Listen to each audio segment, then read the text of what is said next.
Welcome, drifters. Today we'll be touring Mount Olympus, as if it was a typical Sunday. I bet you're curious what the gods do on their day off.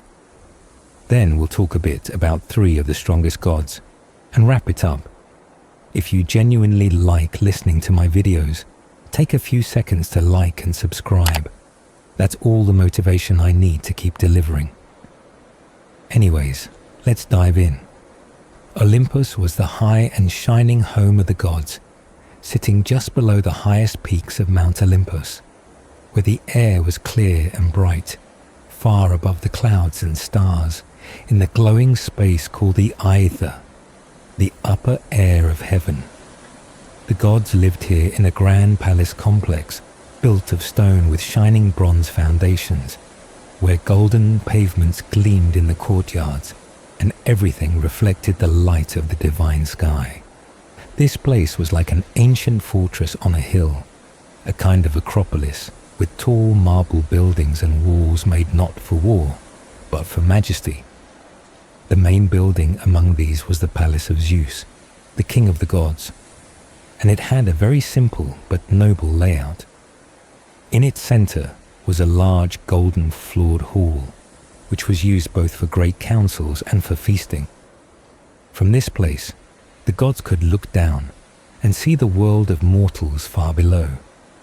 The hall had golden tables and tripods that moved by themselves, powered by the magic and skill of the divine craftsman, Hephaestus. These golden servants rolled in and out of the room to serve the gods during their meetings and banquets. The palace also had private rooms and storage spaces, like any royal home, and outside it was a great cloistered courtyard where all the gods of heaven, earth, sea, and river could gather.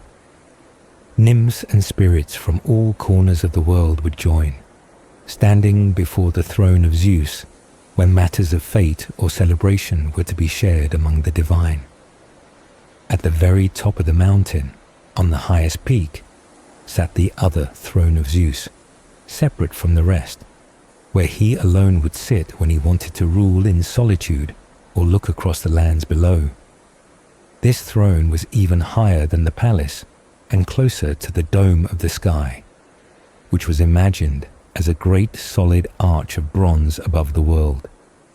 Here, beyond the touch of storms or wind, only light and peace dwelled. The golden gates of Olympus were guarded by the 3 Horai, the goddesses of the seasons, who opened and closed the way to the realm of the immortals. The gates led to a place filled with glowing halls, marble stairs, and stables where the immortal horses of the gods rested. These divine steeds could ride across sea and sky with speed and strength no mortal horse could match. The gods lived in separate palaces, but always returned to Zeus's hall for important councils and grand feasts. They drank nectar and ate ambrosia, food that came from the meadows near the great river Okeanos, which encircled the world, or from the smoke of offerings made by humans on earth. The scent of burned sacrifices drifted upward and reached the gods in Olympus, pleasing them and reminding them of their worshippers below. This was the place from where they ruled and where they returned after every journey, whether in battle, guidance, or vengeance. When angered, like when Apollo was called upon by a Trojan priest, he would stride down from Olympus with his silver bow and quiver on his shoulder, his heart filled with wrath, ready to bring plague or punishment. When he was done, he would rise again and return to the shining heights. When Athena, too, finished her task on earth, she went back to Olympus, to the house of Zeus, joining the other gods once more in peace. When a mortal hero like Achilles cried out to his mother, asking for divine help, it was to Olympus she had to go. Thetis, his sea goddess mother, would rise from the depths of the ocean to reach the home of the gods, hoping to sit beside Zeus and beg him to tilt fate in her son's favor. She reminded him of the time when he had been nearly overthrown by the other gods, by Hera, Poseidon, and Athena, who had once tried to bind him in chains. That time, it was Thetis who helped him. She brought the 100-handed giant Briareus, who came with strength and power to free Zeus from their trap. When the other gods saw this creature rise to Olympus, they were afraid and abandoned their plan. Zeus sat once more in glory and control, and Thetis stood by him, proving her loyalty. Now she hoped he would return the favor. All of this happened in Olympus, where every god had a place, and every act had a weight that shaped the fate of gods and mortals alike. From the shining marble halls they looked down upon the world, watching, waiting, deciding, and ruling from the golden heights where time passed differently, where no storm could touch them, and where only the immortal lived. And so Thetis, the silver-footed goddess of the sea, spoke with a quiet promise, saying that she would go to cloud-dark Olympus and plead with Zeus, the one who delights in thunder, to help her son. She told him that Zeus had gone far away to the blameless Aethiopes, the Ethiopians who lived at the edge of the world near the deep river Okeanos, to share in a great feast with them, and all the gods had gone along with him. But she knew that he would return on the 12th day, and when that day came, she would rise from the sea, climb the heights of the sky, and go to the house of Zeus, the bronze-founded palace where the gods held council and where fate was often shaped. She would take Zeus by the knees and remind him of past debts and favors, hoping he would listen and be moved to grant her request.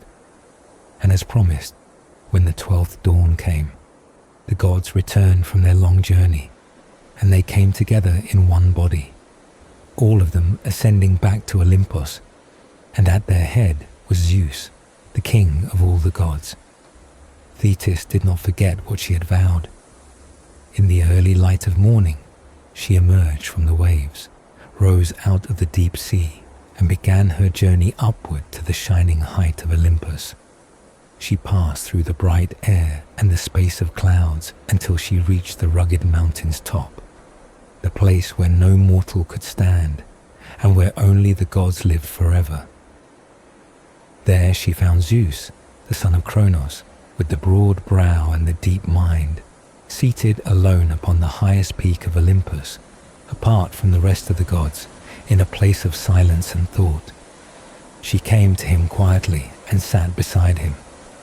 With her left hand, she wrapped her fingers around his knees, a sacred gesture of supplication, and with her right hand, she touched beneath his chin, lifting his gaze toward her as she pleaded with the king of the gods.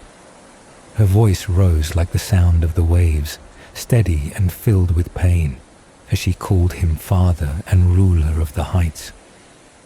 Zeus listened, and though his face was still, his answer came not in words alone, but in the nod of his mighty head. The great brows of the god moved, and with that single gesture his immortally anointed hair rippled and shook, cascading like flame across his shoulders, and in that moment all of Olympus trembled. The very mountains seemed to feel the weight of his decision, and silence fell across the home of the gods. Their plan was sealed in that unspoken understanding, and then Thetis rose once more, her mission done, and with a swift leap, she left shining Olympus behind, diving again into the deep blue waters below. Zeus, meanwhile, turned back toward his house, the home that stood strong with bronze foundations and golden floors, and as he entered, all the other gods rose from their chairs to greet him. None among them dared remain seated as the father of gods and men approached, and so one by one they stood in his presence, showing their respect, though not all hearts were at peace. Hera, the queen of the gods, had watched from afar and was not blind to what had passed between Zeus and the sea goddess. She saw how they had spoken in secret, and her heart burned with suspicion and anger. As soon as he returned, she challenged him with bitter words, for she could see the shadow of plots in his silence, and she knew he had made promises without telling her.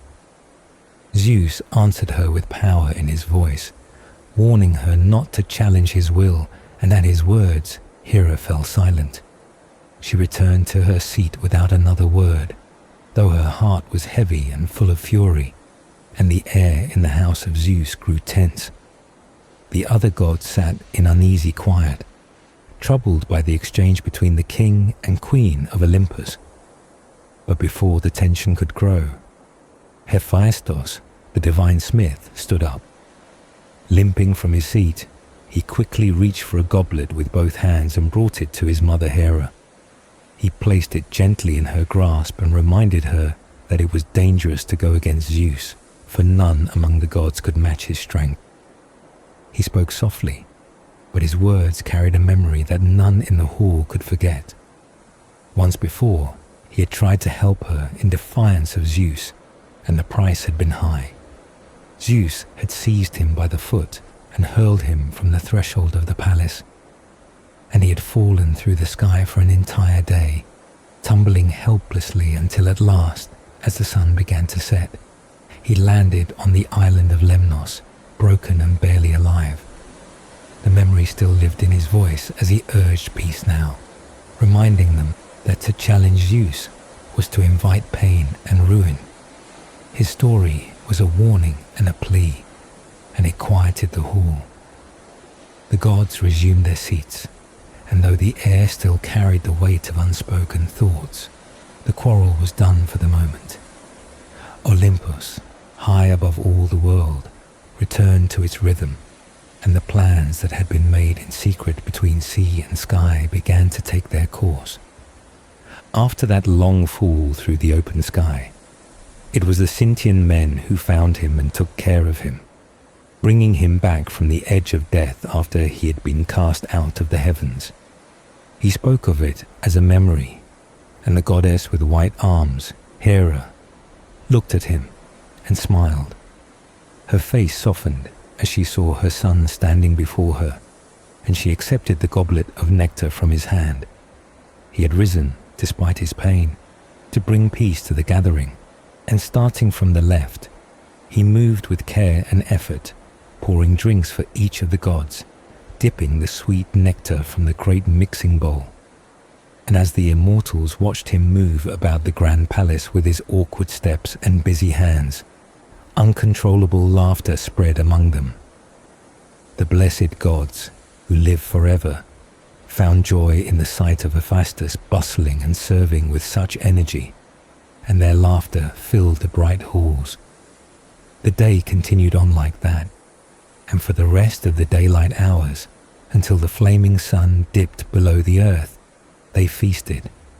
No one was left without a share of food, and every god received their portion fairly.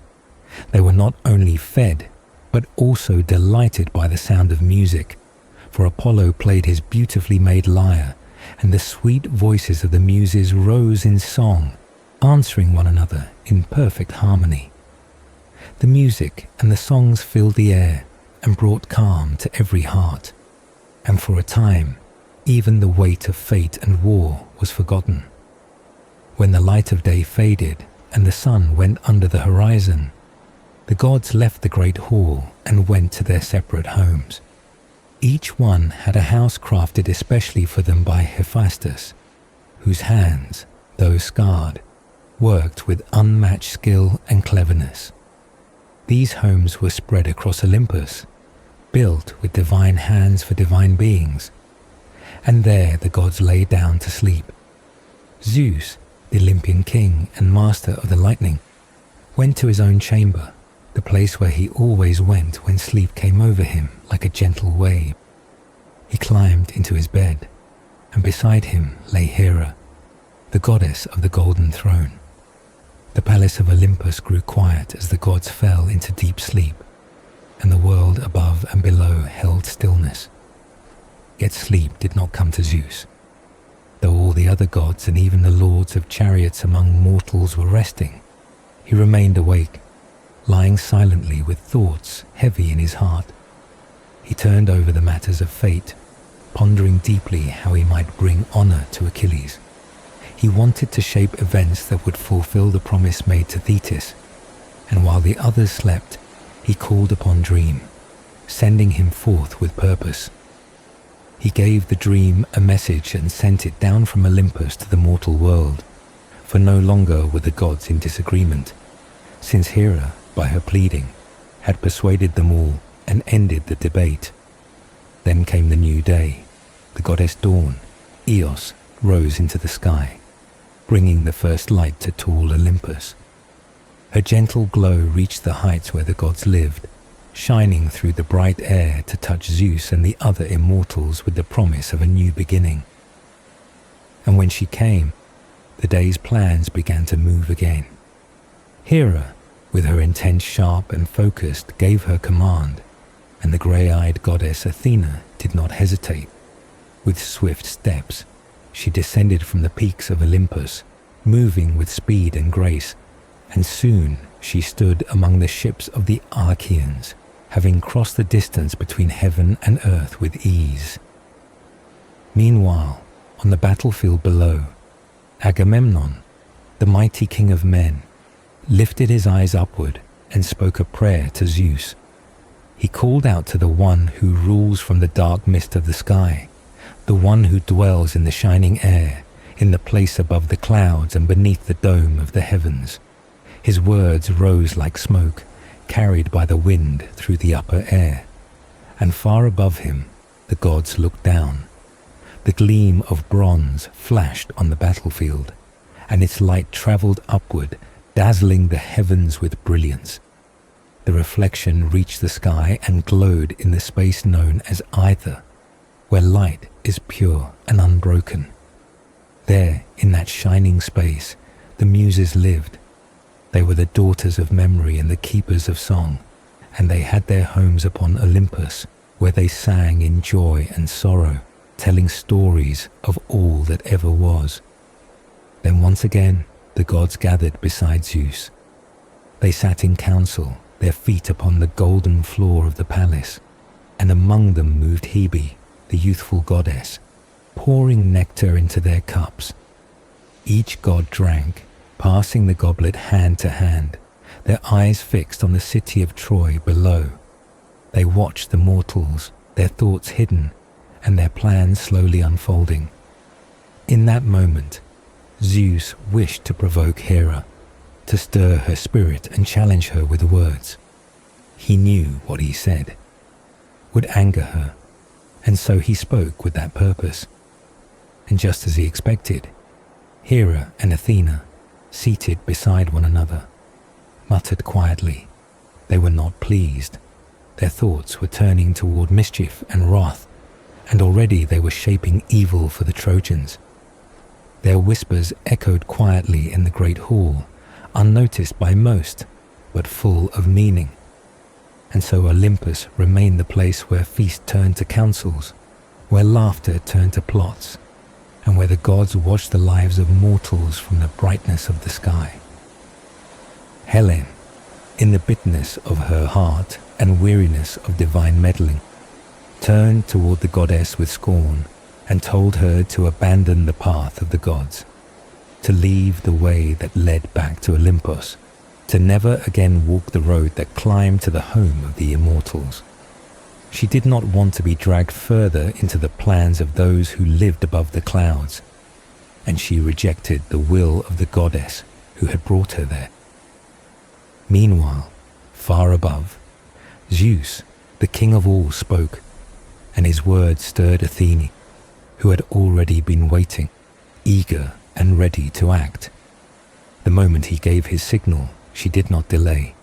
With the speed of light, she darted down from the high peaks of Olympus, moving with the sudden force of a falling star. She dropped from the heavens as the son of Kronos sends down a shining flame, a sign to sailors lost at sea, or to soldiers spread across the wide earth as sparks flew out behind her like fire. So she came down to the plain of Troy, flashing between the two armies, one from Greece and one from Troy, and the war was stirred by her arrival. In the thick of the battle, the goddess of love, now wounded, fled the field. Struck by a mortal spear, she was overcome with pain, the agony of a wound given by the hand of a human. She turned away from the clash and moved toward the left of the fighting, where she found Ares, the god of war, seated and watching. She dropped to one knee before him, her body heavy with pain, and begged him for his horses, the ones bridled in gold, so she could return to Olympus, to the home of the immortals, where she might find relief.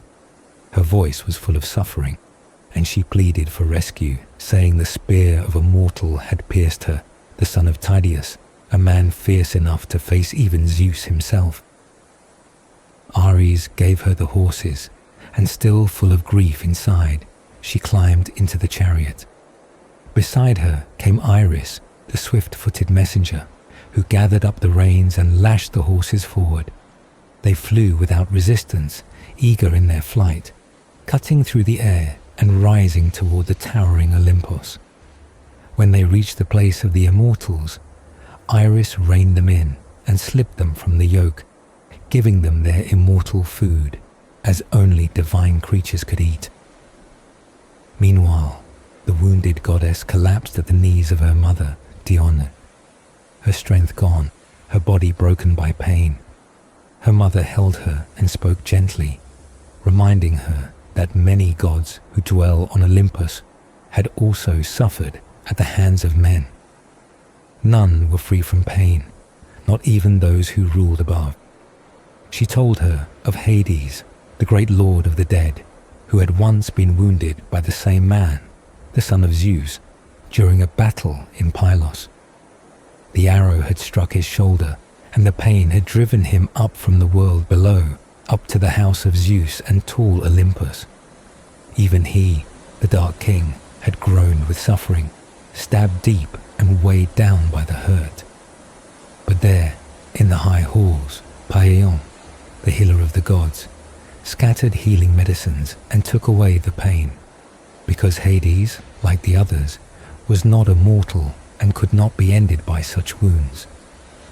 Dione spoke of the heavy-handedness of men, how some thought nothing of striking the gods, how this one with his bow had dared wound even those who sit in the heavens, and the pain he caused echoed through Olympus. Far above, seated on her golden throne, Hera of the white arms watched as the Greeks fell in battle under the strength of Ares, who now fought for the other side. Her heart filled with sorrow and rage, and she turned to Athene, calling on her with purpose. She could no longer sit still as the Argives were being pushed back, their lives slipping away while Ares brought destruction. She gave the command to go and help, and Athene, faithful to her, did not wait. She prepared to act once more, ready to descend again from Olympus, bringing with her the force of divine will, and as always, she moved in harmony with the goddess who called her. The high goddess and her daughter of wisdom moved with shared purpose, watching, waiting, and now stepping again into the story that stretched from the heights of the sky to the dust of the battlefield. Kronos' mighty son moved away with purpose, ready to harness the gold-bridled horses that would carry the divine through the skies. Then Hebe, moving with speed and skill, began to prepare the chariot with care and precision. She set about fitting the curved wheels, which were 8-spoked and made of strong bronze, their weight supported by an axle of iron that stretched in both directions. The rims of the wheels gleamed with gold, a sight that could not be worn away with time, for they were imperishable, and the outer running rims were made of polished bronze, shining brightly under the light. On each side, the silver naves turned smoothly as the wheels rotated, and the body of the chariot itself was bound tightly together with gold and silver, woven and fastened in a pattern of divine craft. Around it ran double rails, circling the structure with strength and beauty, while the long pole of the chariot stretched forward in a line of silver. at the tip of this pole. Hebe fixed the splendid yoke, also golden, with a shining harness to match, setting everything in place so that it could carry the goddesses across the sky. Beneath this golden yoke, full of rage and eager for battle, Hera placed the swift horses, their bodies trembling with energy as they stood ready to race through the heavens. Then Athene, daughter of Zeus, came forward with quiet resolve. She stood at the threshold of her father's house, and with calm hands removed the elaborate robe she had woven herself with patient care, the work of her own craft. She set it aside and then clothed herself in the war gear of her father, Zeus the cloud gatherer. The tunic of battle wrapped around her, and she stepped forward without fear.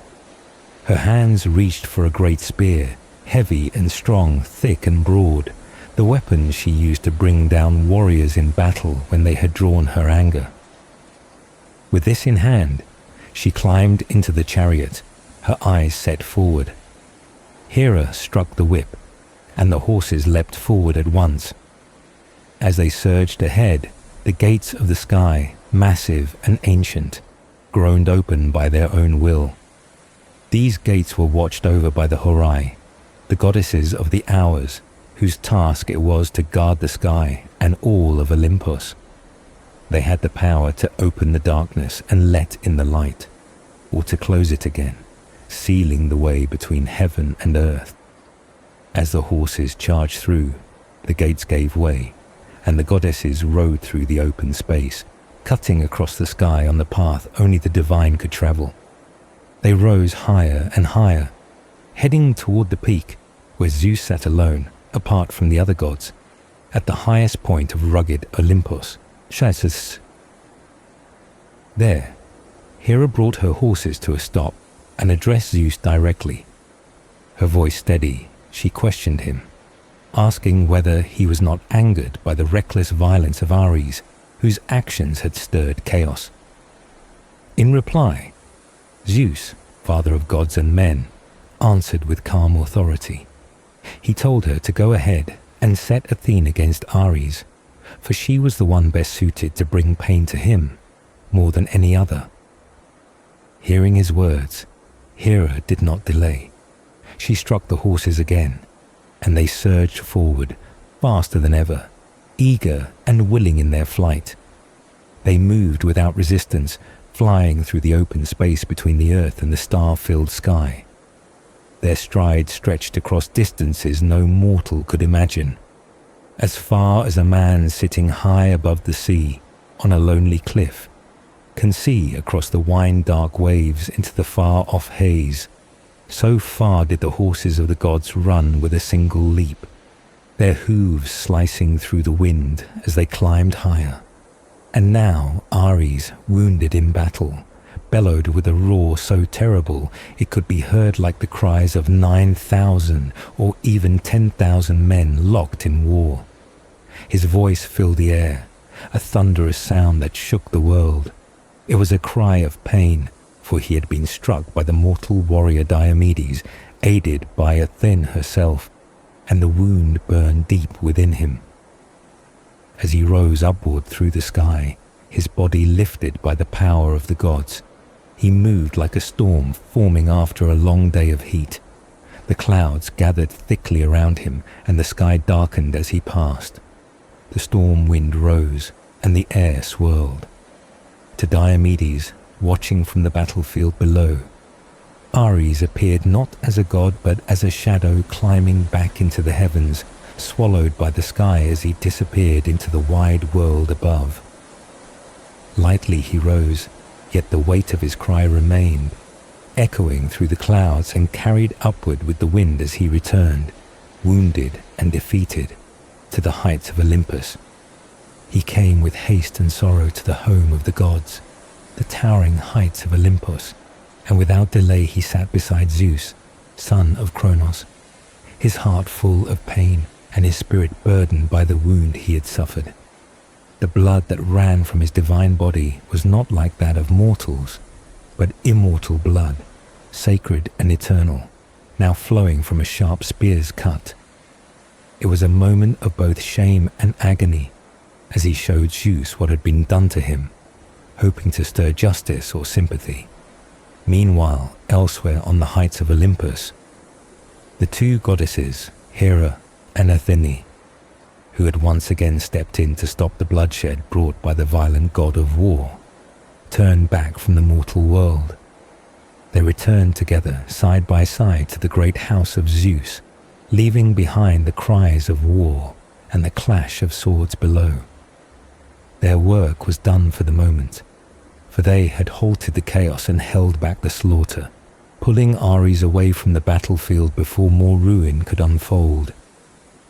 Not long after, from the high peaks of Olympus, Athene watched closely as two Trojan princes, Hector and Paris, fought fiercely against the warriors of Argos. Her eyes were sharp and full of concern, for the sons of Troy were driving back the Achaeans with strength and fury. Seeing the danger, she rushed down from the mountain with the speed of a flash, straight toward the city of Troy, sacred Ilion. As she arrived, she was met by Apollon, who had already moved from his high seat on Pergamos, the towering stronghold of the Trojans.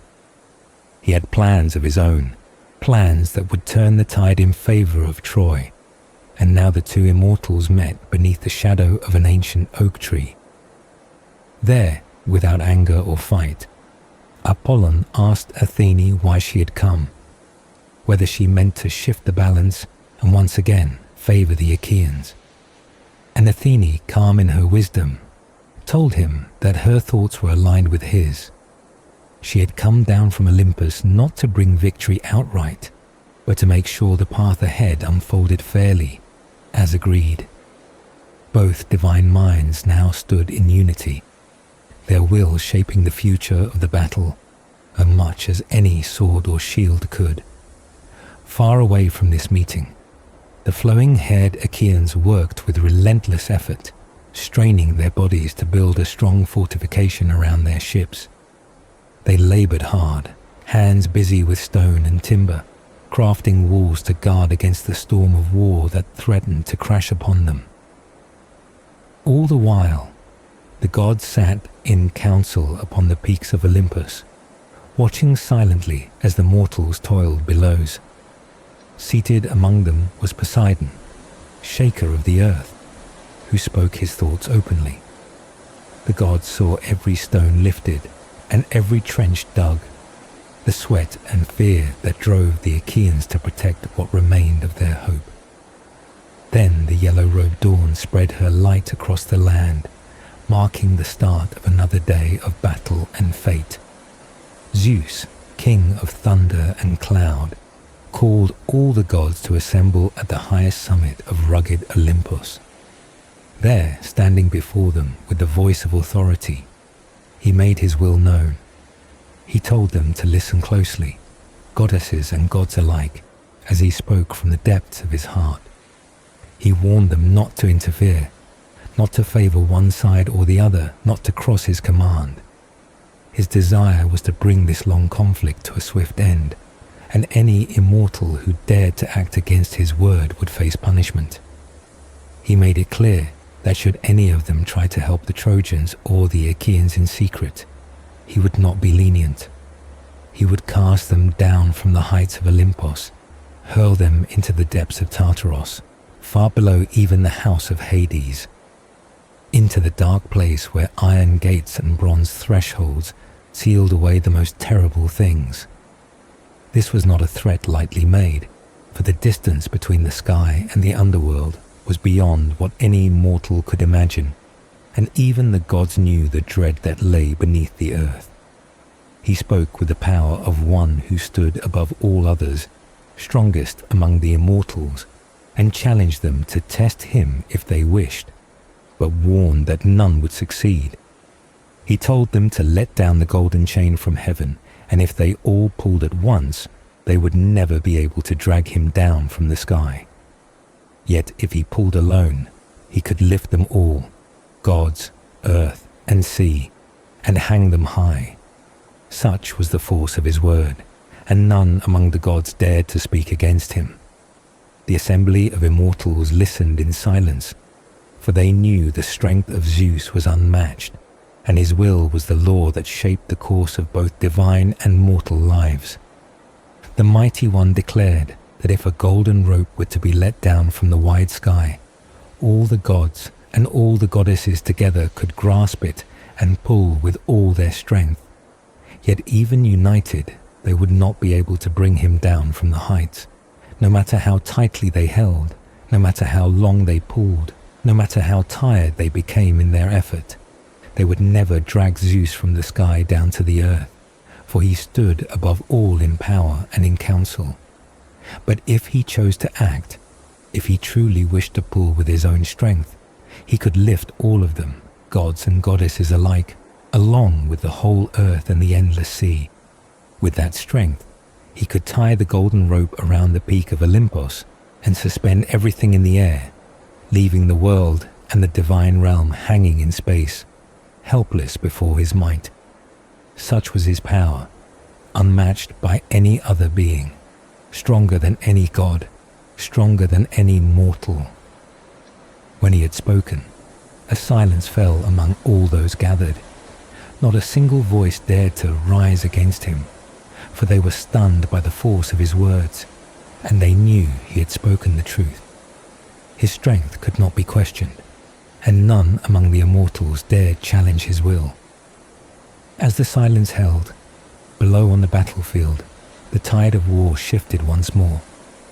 Hector surged forward, his heart filled with pride and a boast upon his lips as he pressed after the retreating Achaeans. He believed he would slay them, Diomedes and Nestor, both driven back by the thunderbolt that Zeus had hurled. His confidence soared as he pushed forward, the god's storm shaking the earth behind him. But on high, the Lady of White Arms, Hera, heard his words and felt fury swell within her. She rose from her throne with sudden anger, and the very foundations of tall Olympus trembled at her rising. Her voice reached out to Poseidon, the god who ruled the sea and shook the land, and her heart burned with the desire to act. She watched as Hector continued his deadly chase, following close behind the flowing-haired Achaeans, striking down the last of the men as they fled before him. Hera, gazing from the heights, was moved with pity. She turned to Athene, who stood beside her, and shared her thoughts in quick speech. And Athene, the grey-eyed one, heard her and responded with determination, suggesting they prepare to descend to the battle and join the fight. She told Hera to harness the swift horses, while she herself would return to the house of Zeus and arm for war. Hera did not hesitate. She agreed with Athene's plan and made ready at once. The queen of the gods, daughter of Kronos, moved to harness the gold-bridled horses with her own hands, exulting in her purpose. At the same time, Athene, daughter of Zeus, stepped to the threshold of her father's house and removed her fine robe, a garment she had crafted herself with skill and patience. Setting it aside, she donned the war armor of Zeus, he who gathers the storm clouds. Piece by piece, she prepared herself, placing each part of her battle gear upon her body. Then she climbed into the chariot that burned with divine fire, and in her hand she took up a great spear, huge and heavy, thick and deadly. It was a weapon she used to crush the ranks of warriors when her wrath was stirred. With purpose in their eyes, the two goddesses set out. Hera gave the lash to the horses, urging them forward, and the gates of the sky groaned open before them. These were the gates guarded by the Horai, the keepers of time and seasons, those who opened and closed the vast heavens. At their touch, the darkness rolled back, and a path cleared between the sky and the world below. The horses moved with divine speed, and the goddesses rode swiftly through the open way. As they descended, on another peak far off, Zeus watched all from Mount Ida.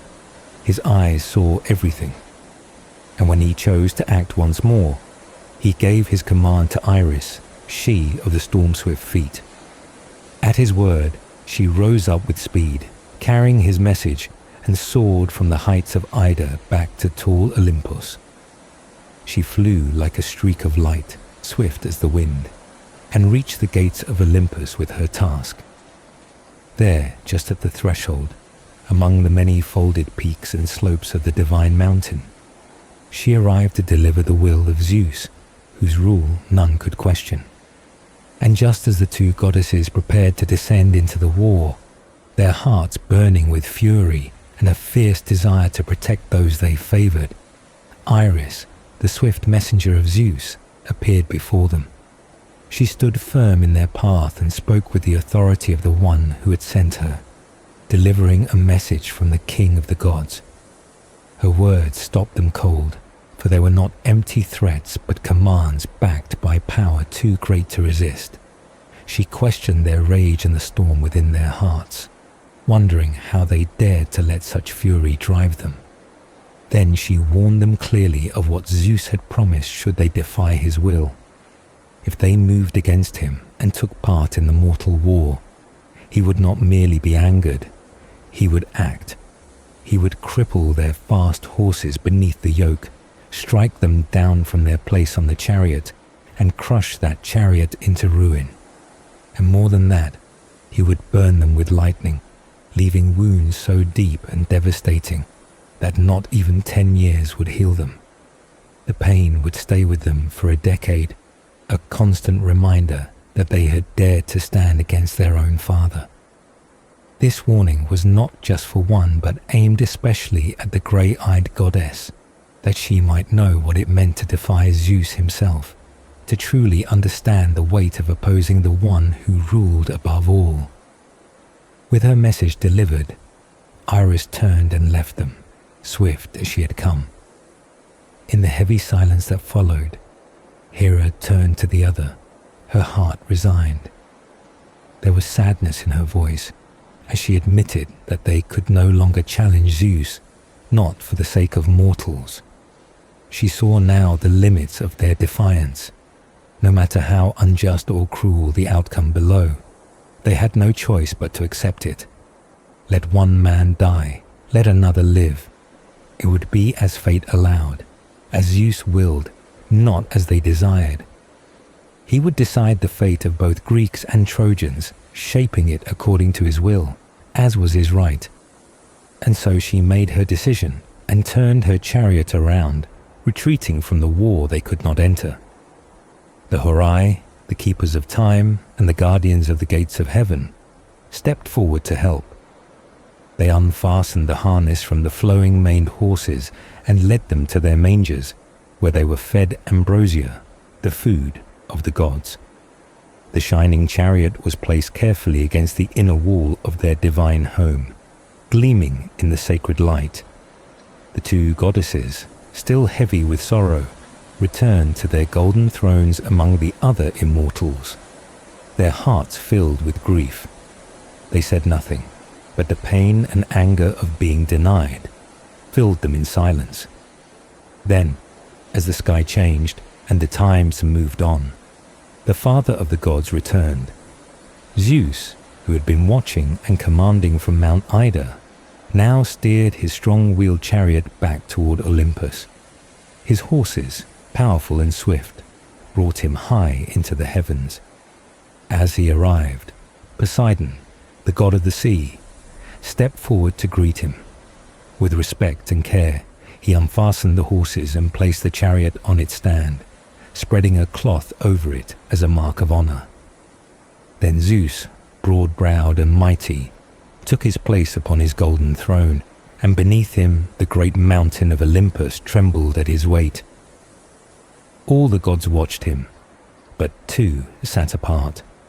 Hera and Athene did not approach him, did not speak, did not even look his way.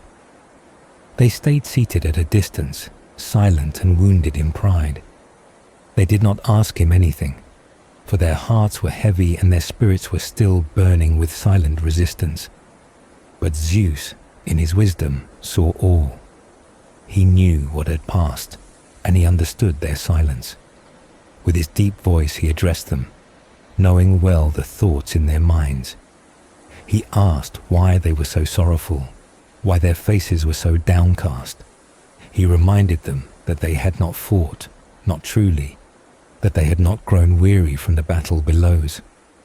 The Trojans still stood, still breathed, still held their ground, and nothing the two goddesses had wished had come to pass. Their anger had found no release. But Zeus reminded them that it was not for lack of power on his part. He said that no matter how much they desired victory for the Greeks, no matter how furious their wrath, they had been unable to act, because his will was greater than all of theirs. His strength could not be turned back. Even if all the gods on Olympus had joined against him, it would not have mattered. His hand was too strong, his authority too absolute. Before they had even descended to the war, he had made them tremble. They had feared what he might do, and so they had stopped before taking a single step toward the battlefield.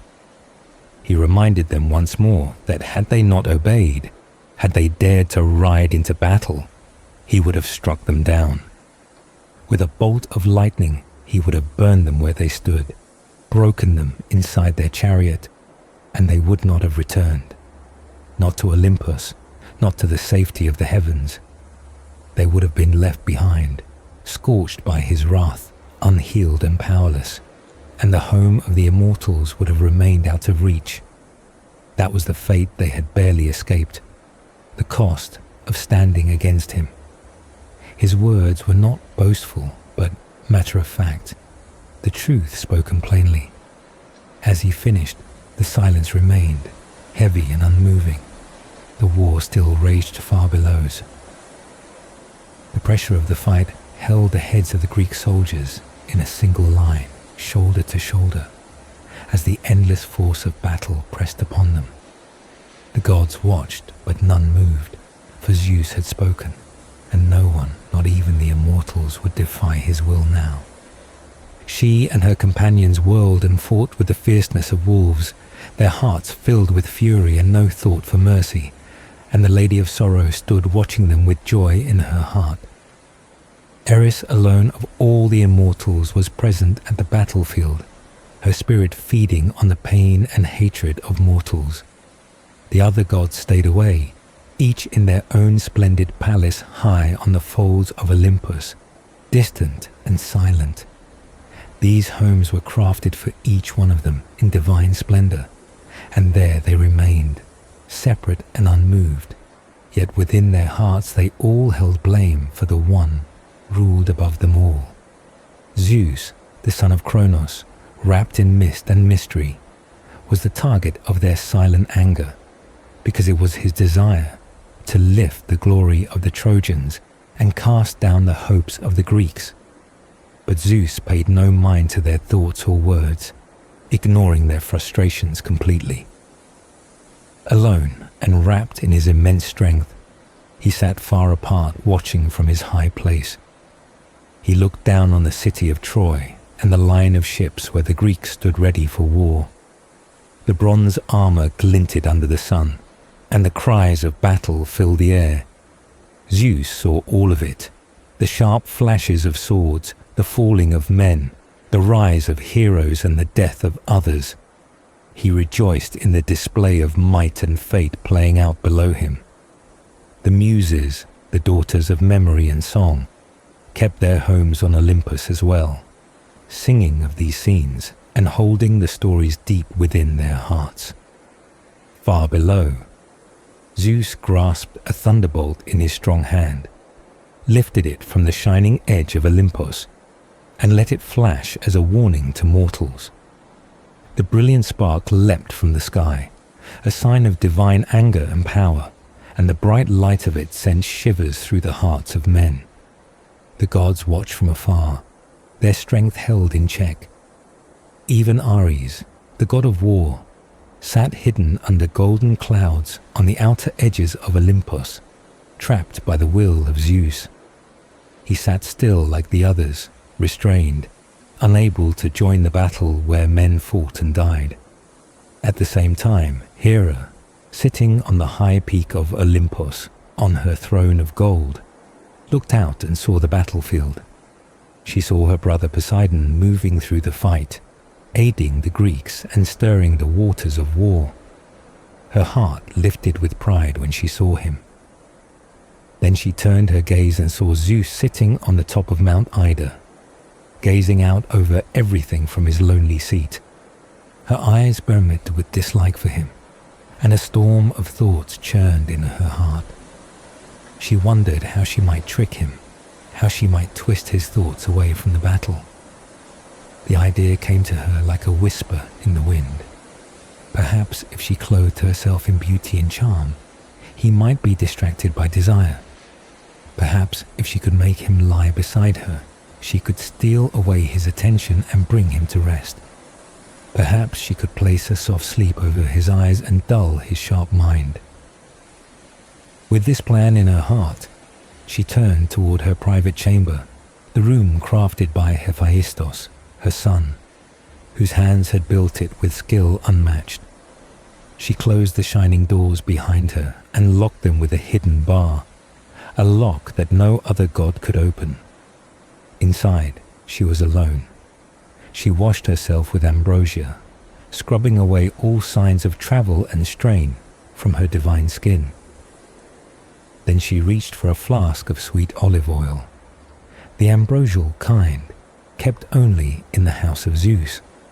It stood on a golden floor, and when it was stirred, its fragrance drifted not just through the room, but into all the world, filling both earth and heaven with its sweet scent. She took the oil and gently anointed her body, softening her skin and making her glow with a heavenly light. She was preparing herself with care, with purpose, each motion part of her plan. The goddess continued her preparations, thinking only of the task before her, while above them all the sky remained quiet, and the fate of mortals played on beneath the cold gaze of the divine. The gods on Olympus, though mighty and eternal, were still caught in their own struggles, their thoughts shaped by pride, love, hate, and rivalry, as they looked down upon the world of men and let destiny unfold according to the will of Zeus, the father of gods and men. Even as battles raged and thunderbolts struck, even as sorrow and joy danced across the fields of Troy, the divine continued their endless watching, their silent waiting, their careful planning.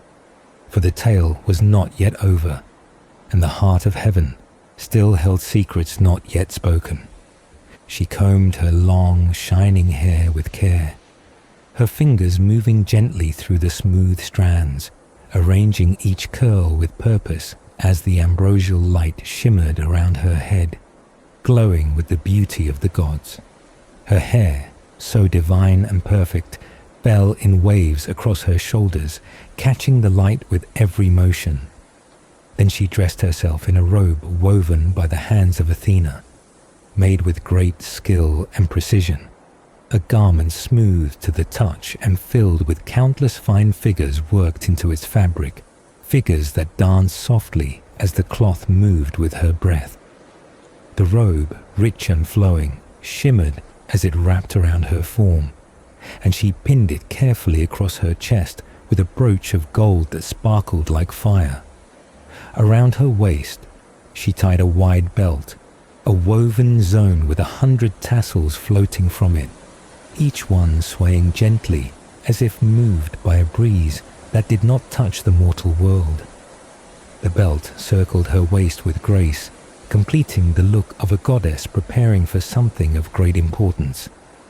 In the lobes of her pierced ears, she placed earrings, triple clusters that looked like mulberries ripened by the sun, each drop reflecting light in every direction, making her face shine even more with charm and power.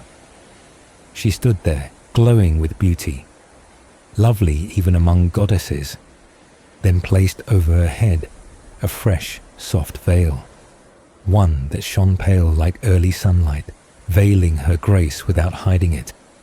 It floated down over her brow and cheeks, casting a soft light across her features. Beneath her glowing feet, she fastened her sandals, fair and light, the kind only immortals could wear, and they completed her appearance. Now fully dressed in divine beauty and armed with charm, she left her chamber, stepping out with purpose, and called Aphrodite aside from the other gods. She pulled her away in private, her voice low, her eyes filled with a plan, and she asked if the goddess of love would grant her a favor, not knowing if old grudges remained, since one helped the Greeks, while the other favored the Trojans. But Aphrodite, the daughter of Zeus, agreed, saying she was willing to help, for her heart was open to the request, as long as it was something she could truly do. So Hera took from her the charm she needed, and once her plan was set in motion, Aphrodite returned to the golden house of Zeus, while Hera, moving with divine speed, left the high horn of Olympus and flew across Pieria and Emathia, covering the lands in a blur, skimming over the snowy peaks of the Thracian warriors, reaching the farthest summits with ease, her feet never once touching the ground. From Mount Athos she swept across the vast sea, the waters shifting below her, until she came to the island of Lemnos, to the city where godlike Thoas lived. There she found Hypnos, the god of sleep, the gentle brother of death, and approached him with her plan. Then, with a voice full of sweetness and trickery, she made her request, asking him to cast sleep over the mind of the one who ruled from the heights of Ida. And he, remembering the times before when he had dared do the same, hesitated, for once before it had nearly cost him dearly, when the mighty god awoke in wrath. But Hera promised him rewards, swearing great gifts, and even the hand of a goddess in union. So he agreed, and together they made their way towards Mount Ida. There, hidden in clouds and mist, she approached the ruler of all gods and spoke to him with words wrapped in falsehood, telling him of her desire, luring him with the sweetness of her speech and the beauty of her body. She made herself appear shy, hesitant, even fearful that others might see them if they gave in to their longing on the mountain's peak, but offered instead the quiet chamber crafted for her by Hephaestus, a room closed tight with strong doors where none could spy on them. She spoke as if she wished to honor his wishes without bringing shame upon herself or him, and he, stirred by her words and overcome by the charm she wore, forgot all else and took her hand. And when they lay together, sleep moved quietly through the air and laid his power over the great god's eyes, softening his mind and pressing a deep slumber upon him, so that his limbs grew heavy and his thoughts turned inward. Then Hera, swift and sure, rose from his side and left him asleep, his thunder silent, his gaze no longer cast down upon the battle below. But soon the moment passed, and with time his eyes opened again. He rose from his place on Mount Ida, and the heavens trembled beneath his scowl. He looked upon Hera, his face dark with anger, and he knew all that had happened. He understood her trick, saw through her false words, and felt the sting of her betrayal. He saw how she had brought sleep against him, how she had turned even the gods into tools for her own ends, and his voice, full of fury, cast blame upon her, calling out her evil design, her trickery, her pride. The skies echoed with his words, and the clouds above darkened, for the king of the gods had been fooled, if only for a moment, and his wrath would not rest easy. Hera, caught beneath his gaze, stood still, knowing the depth of his power and the weight of his anger. Her plan had worked for a time, but now the price would come, and even among the gods, such things were not forgotten. The stillness of the mountain broke as the king stirred, and once more the heavens prepared for storm. He spoke with sharp words, recalling how once he had caught the god of fire and craft, how he had bound him tightly, hanging high in the sky, suspended with 2 heavy anvils slung on his feet, and unbreakable golden chains wound around his hands, so that even the gods on mighty Olympus had gathered in awe but could do nothing to free him. The torment was great, and though none could release him, his spirit remained unbroken, relentless as ever. Even then, he said, the mighty hero Heracles, brave and godlike, would not let him rest or forget the pain he caused. It was a reminder of the power struggles among the gods, of punishments harshly dealt and grudges kept alive. Meanwhile, on the towering heights of Mount Ida, Zeus sat in thoughtful silence, his mind heavy with the weight of these divine conflicts. His command was clear, and the goddess known for her white arms, Hera, did not resist, but swiftly returned to the high, shining realm of Olympus. She moved with the quickness of a thought, like a traveler who in his mind wishes to be elsewhere, imagining faraway places and longing to be in them.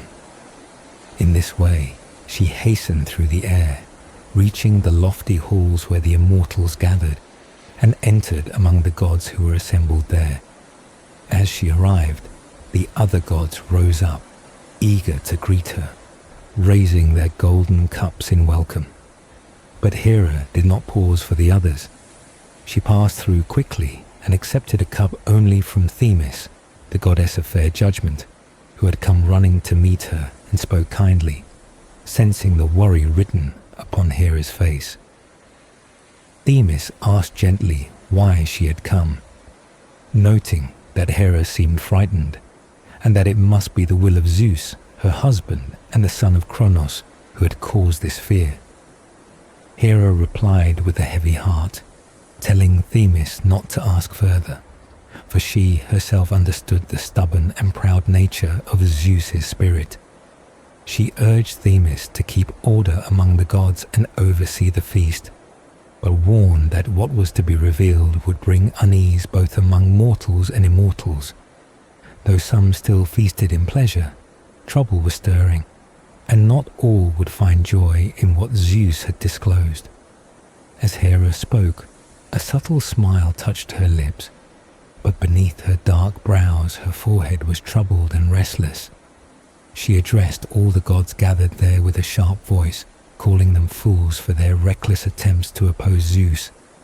She said they foolishly thought they might approach him and stop him by argument or force, but Zeus sat apart, indifferent, caring for none of them, and declaring himself the greatest in strength and power above all. She warned that each god must endure the evils he sends without complaint, for Zeus's will was unshakable.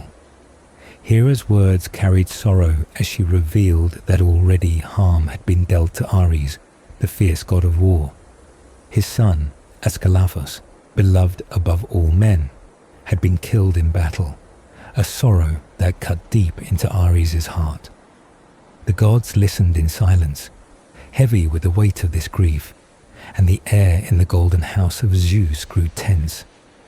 Hera's words stirred thoughts and feelings deep within them, and the glory and pain of divine power were clear to all. The struggles of gods and men continued intertwined, a dance of strength and sorrow that shaped the fate of both worlds, as the mighty Lord Zeus ruled above with thunder and will unyielding. She spoke with quiet force, and then the god of war, filled with grief and fury, struck his broad chest with the flat of his hands, his anger and sorrow bursting forth like a storm. He declared that none of the gods who dwell on Olympus should blame him for going to the ships of the Archaeans to avenge his son's death, though he knew well that fate would bring him pain too. He accepted that Zeus's thunderbolt might strike him down, leaving him sprawled in blood and dust among the dead men. Yet his heart burned with the need for revenge. Without hesitation, He commanded his dark companions, Fear and Terror, to harness his swift horses, and he himself put on his shining armor, preparing to charge back into the battle. His rage might have only grown worse, his bitterness deeper, and Zeus's anger more unbearable among the immortals, had not the goddess of wisdom and war, filled with fear for the god's safety, suddenly leapt up and burst out from the hall. She left her seat quickly, moving with purpose and strength, and seized his helmet from his head, the heavy shield from his shoulders, and snatched the bronze spear from his grasp, placing it safely out of reach. Then she spoke with firm reason to the raging god of war, calling him mad and lost in fury, warning that his mind had been overtaken by anger, and he had forgotten the discipline that kept him godly. She reminded him that the goddess Hera had just returned from the great Zeus himself, and she came with grave warnings. She asked if he wished to bring ruin not only to himself, but also to all the other gods, to be forced to leave the battlefields of mortals and face Zeus's wrath on Olympus. She told him that Zeus would soon abandon the fight between the Greeks and Trojans, to come and punish both the guilty and innocent gods who dared defy him. For this reason, she begged him to give up his anger for his son, explaining that many others stronger and braver than his son had fallen or would fall in battle, and that it was impossible to save all mortals from death and sorrow. Her words were calm yet firm, filled with the hard truth that even gods must accept loss and fate. So she spoke and guided the god of war back to a chair, seating him gently though firmly, calming his violent spirit. Meanwhile, the goddess Hera called upon two divine messengers, Apollo, the god of light and prophecy, and Iris, the swift-winged messenger who flew between the realms of gods and men.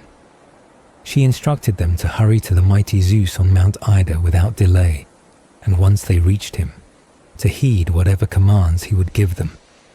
With a serious tone, she gave her orders, then returned to her golden throne to await their swift return. With wings flashing like lightning, Apollo and Iris sped through the air, their journey swift and sure, crossing the wild lands and rushing toward the great mountain. They arrived at Mount Ida, known for its clear springs and the wild beasts that roamed its slopes. There they found Zeus, the son of Kronos, seated high on the summit of Gargaron, surrounded by thick, fragrant clouds that gathered like a shield around him. The clouds moved softly in the breeze, swirling and drifting in a great circle, as if protecting the powerful god from all harm. Apollo and Iris stood before Zeus, their presence respectful and silent, and they saw no anger in his heart as he looked up at them. Instead, he seemed calm and in control, knowing that they had come swiftly and would carry out his will without hesitation. The scene was filled with a solemn quiet, the kind that comes before great decisions are made and destinies are shaped. Here stood the king of the gods, cloud gatherer and ruler of thunder, preparing to speak words that would change the course of the battle below and the fates of gods and men alike. The gods obeyed the message of their revered lady without hesitation, carrying out the will of Zeus's chosen messenger with swift obedience, knowing well the power and command behind the orders. Deeply vexed, the mighty shaker of the earth, Poseidon, spoke to the swift-footed messenger, explaining the nature of their divine family and their divided realms.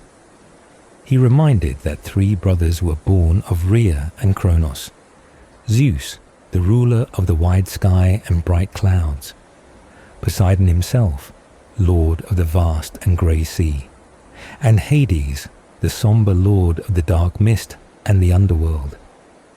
Though the earth and the high summit of Olympus were shared among them, each held dominion over their separate realms, powers balanced by ancient lots. Meanwhile, The great battle below raged on. The Trojan warrior, strong and determined, would have carried away the fallen body of his fallen comrade to claim lasting glory, if not for the sudden arrival of the swift messenger from Olympus. She came secretly, bearing a hidden message from Zeus and the other gods, though it was the goddess Hera who sent her, acting in her own will without Zeus's knowledge or the knowledge of any other immortal dwelling in the snowy heights of Olympus. The message was urgent and secret, delivered to the swift-footed Greek warrior, urging him to prepare for battle with renewed strength and armor. In the realm of the immortals, the silver-footed goddess of the sea, Thetis, made her way to the home of the divine smith, the god who forged immortal weapons and crafted wonders. His house, gleaming with bronze and built with unmatched skill, stood as a shining monument among the gods, a place where power and artistry met. At a moment of fierce anger, Zeus himself caught the goddess of delusion, who misled gods and men alike, by her shining hair.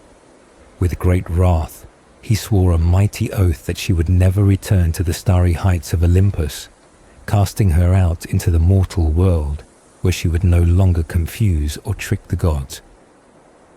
Later, from the many-folded peak of Olympus, Zeus called upon Themis, the goddess of order and justice, commanding her to summon all the gods for a grand assembly. The summons spread everywhere, reaching every river god, nymph of groves and springs, and the spirits who roamed meadows and forests, who all gathered at the house of Zeus.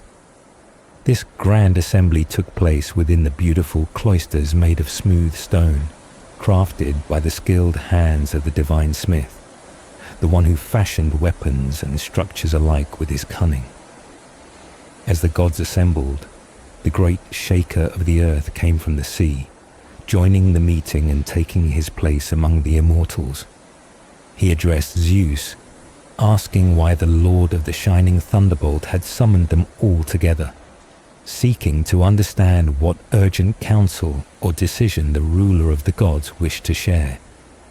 The gathering was charged with anticipation, every immortal waiting to hear the words of Zeus, knowing that whatever was to be spoken would shape the fate of gods and mortals alike, altering the course of the endless battle and the will of the heavens. The great assembly of gods was called once more, as the thunderous battle between the Achaeans and Trojans threatened to burst into full flame, and the shaker of the earth questioned the purpose behind this gathering upon the heights of Olympus. Zeus, the Lord who gathers the clouds, answered with calm authority, revealing that he had indeed formed this council with a heavy heart but a firm mind. Though men fought and died below, he intended to remain seated upon the lofty folds of Olympus, watching over all and taking pleasure in the unfolding events, even as they brought sorrow and death. He bade the other gods to descend among the mortals and aid whichever side they wished, as their own inclinations and desires moved them, letting them choose their alliances freely in the ongoing conflict. Poseidon, the mighty shaker of the earth, responded to Hera's concerns with steady reassurance, telling her not to be angry without cause, for he believed that the gods allied with the Trojans would soon be driven back by the overwhelming strength of the forces on their side. Indeed, the clash between the gods became a wearisome burden of hatred, with fury blowing like a storm between those who supported the Greeks and those who sided with the Trojans. The heavens and the earth trembled under the crashing of the divine powers, echoing with a mighty sound as if trumpets heralded the mighty collision. Zeus, seated high upon his throne, observed this divine conflict with a secret pleasure deep in his heart, entertained by the furious collision of immortals and the grand spectacle of their wrathful battle. Yet amid this chaos, the powerful shaker of the earth turned to the radiant god of the sun and music, urging him to join the fight, saying it was not fitting for them to remain apart while others battled, and it would bring shame if they returned to the bronze house of Zeus without having fought. Meanwhile, the goddess mother gently gathered the fallen bow and arrows of her daughter, the maiden goddess of the hunt, and returned them to her. The young huntress then came to the bronze-founded house of Zeus on Olympus and took her place kneeling at her father's knees. The divine veil of ambrosia shimmered around her, and Zeus, the son of Kronos, caught her lovingly and smiled softly, questioning her with gentle care. As this moment passed, the other gods who live forever began to return to their places on Olympus, some filled with anger from the battle, others glowing with the glory of their deeds, all sitting by the side of their dark-misted father, the mighty Zeus. Below, the two greatest warriors, swift-footed Achilles and brave Hector, moved swiftly around the city of Priamos, their steps like the winds themselves, while the gods on Olympus watched with keen interest, their eyes fixed upon the mortal contest that shaped the fate of men and cities.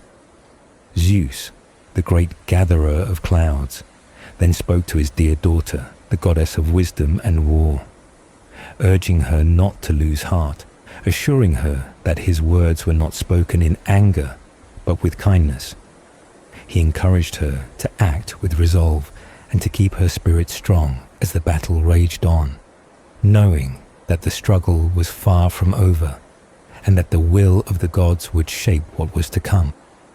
The purpose given by Zeus was clear and firm, and with these words, he stirred the goddess of wisdom and war, who had already been eager and ready, urging her to act without delay or hesitation.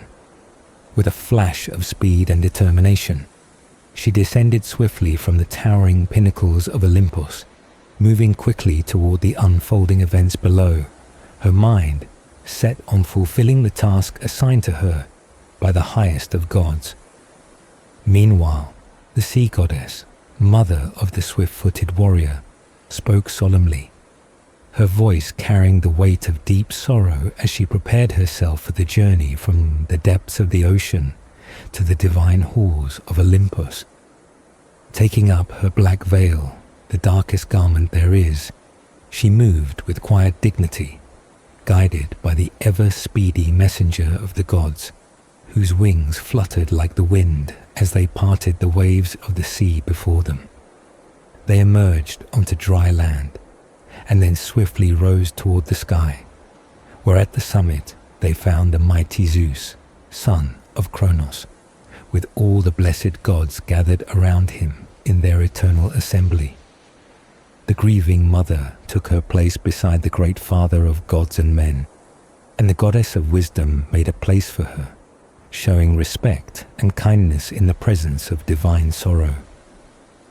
Hera, the queen of the gods, reached out and placed a beautiful golden goblet in her hand, offering comfort through the sweet drink within, a gesture meant to soothe the pain and weariness carried in the heart of the goddess.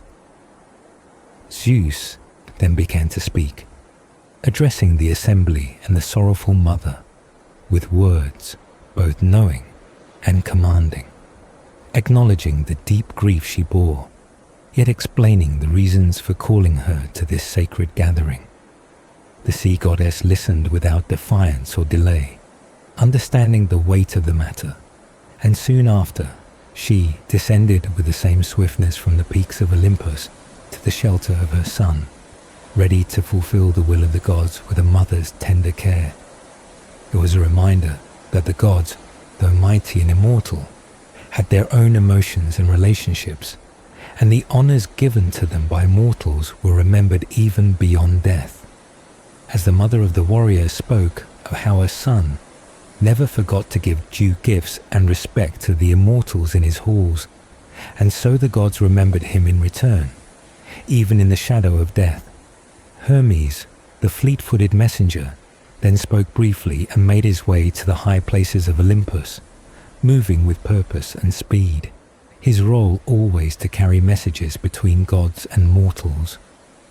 After fulfilling his task, he left the Trojans and ascended once again to the heights of the divine mountain, where Dawn, the yellow-robed goddess, began to scatter her light over the whole earth, signaling the passing of night and the arrival of a new day filled with possibility and fate.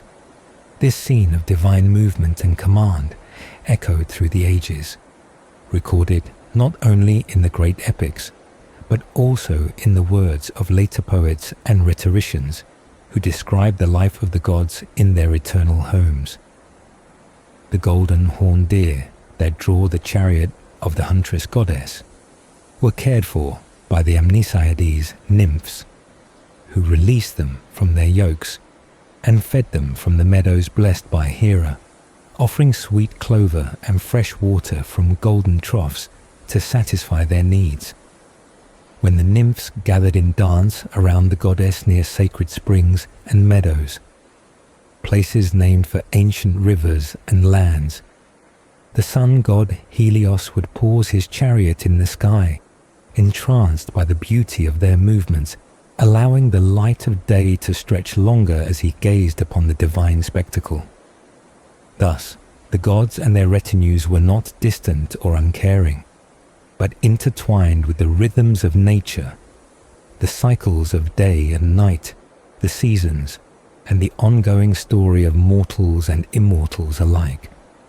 Every movement on Olympus, every gathering of gods, carried weight and meaning, shaping the fate of men and gods together, weaving a grand tapestry where sorrow, honor, battle, and peace mingled in endless turns beneath the watchful eyes of the eternal beings who held the sky and earth in their power. The painting at Neapolis captures the moment of Hermes' birth atop the very crest of Olympus, the highest and most sacred place where the gods dwell, far beyond the reach of rain or wind, untouched by snow and free from the troubles that afflict mortal mountains. It is a divine space, peaceful and bright, where no earthly hardship intrudes. There, the Horai, the seasons, attend the newborn Hermes, each in her own appointed time, wrapping him carefully in swaddling clothes and sprinkling over him the most beautiful flowers to ensure his beginnings are marked with honor and distinction. As they tend to him, the mother lies resting on her couch of travail, yet the infant Hermes slips quietly from his swaddling clothes and, full of life and energy, takes his first steps and begins his descent from the mountain of the gods. The mountain itself seems to rejoice in this new life, its face almost smiling, as if a man, welcoming the swift-footed god born to run between worlds, to be a messenger and guide. This joyous moment tells us that Olympus, the highest peak, rejoices in the birth of one destined to weave through the realms of gods and mortals alike. As the story continues, attention turns to the theft of sacred cattle that graze on the foothills of Olympus, animals with golden horns and snow-white hides, sacred to the sun god Apollon. The clever Hermes leads these prized cattle on a winding path into a hidden cleft in the earth, beginning the tale of his cunning and mischief. Ancient Greek painters also captured other scenes of divine activity. One depicts the wrestling match between Heracles and Antaios, and at the top of the mountain where this contest occurs, a golden cloud is painted as a kind of canopy under which the gods stand, watching the battle with divine interest, emphasizing their high vantage and immortal presence over mortal struggles. Another great moment immortalized by artists is the birth of Athena, a scene that fills gods and goddesses with wonder and awe.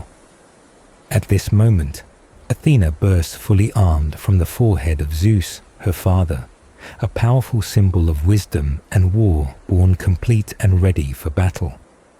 This miraculous birth is so momentous that even the nymphs and river gods, those divine beings tied to earth and water, are commanded to remain in the heavens, held in place by decree to witness the event and tremble at the sight of the warrior goddess.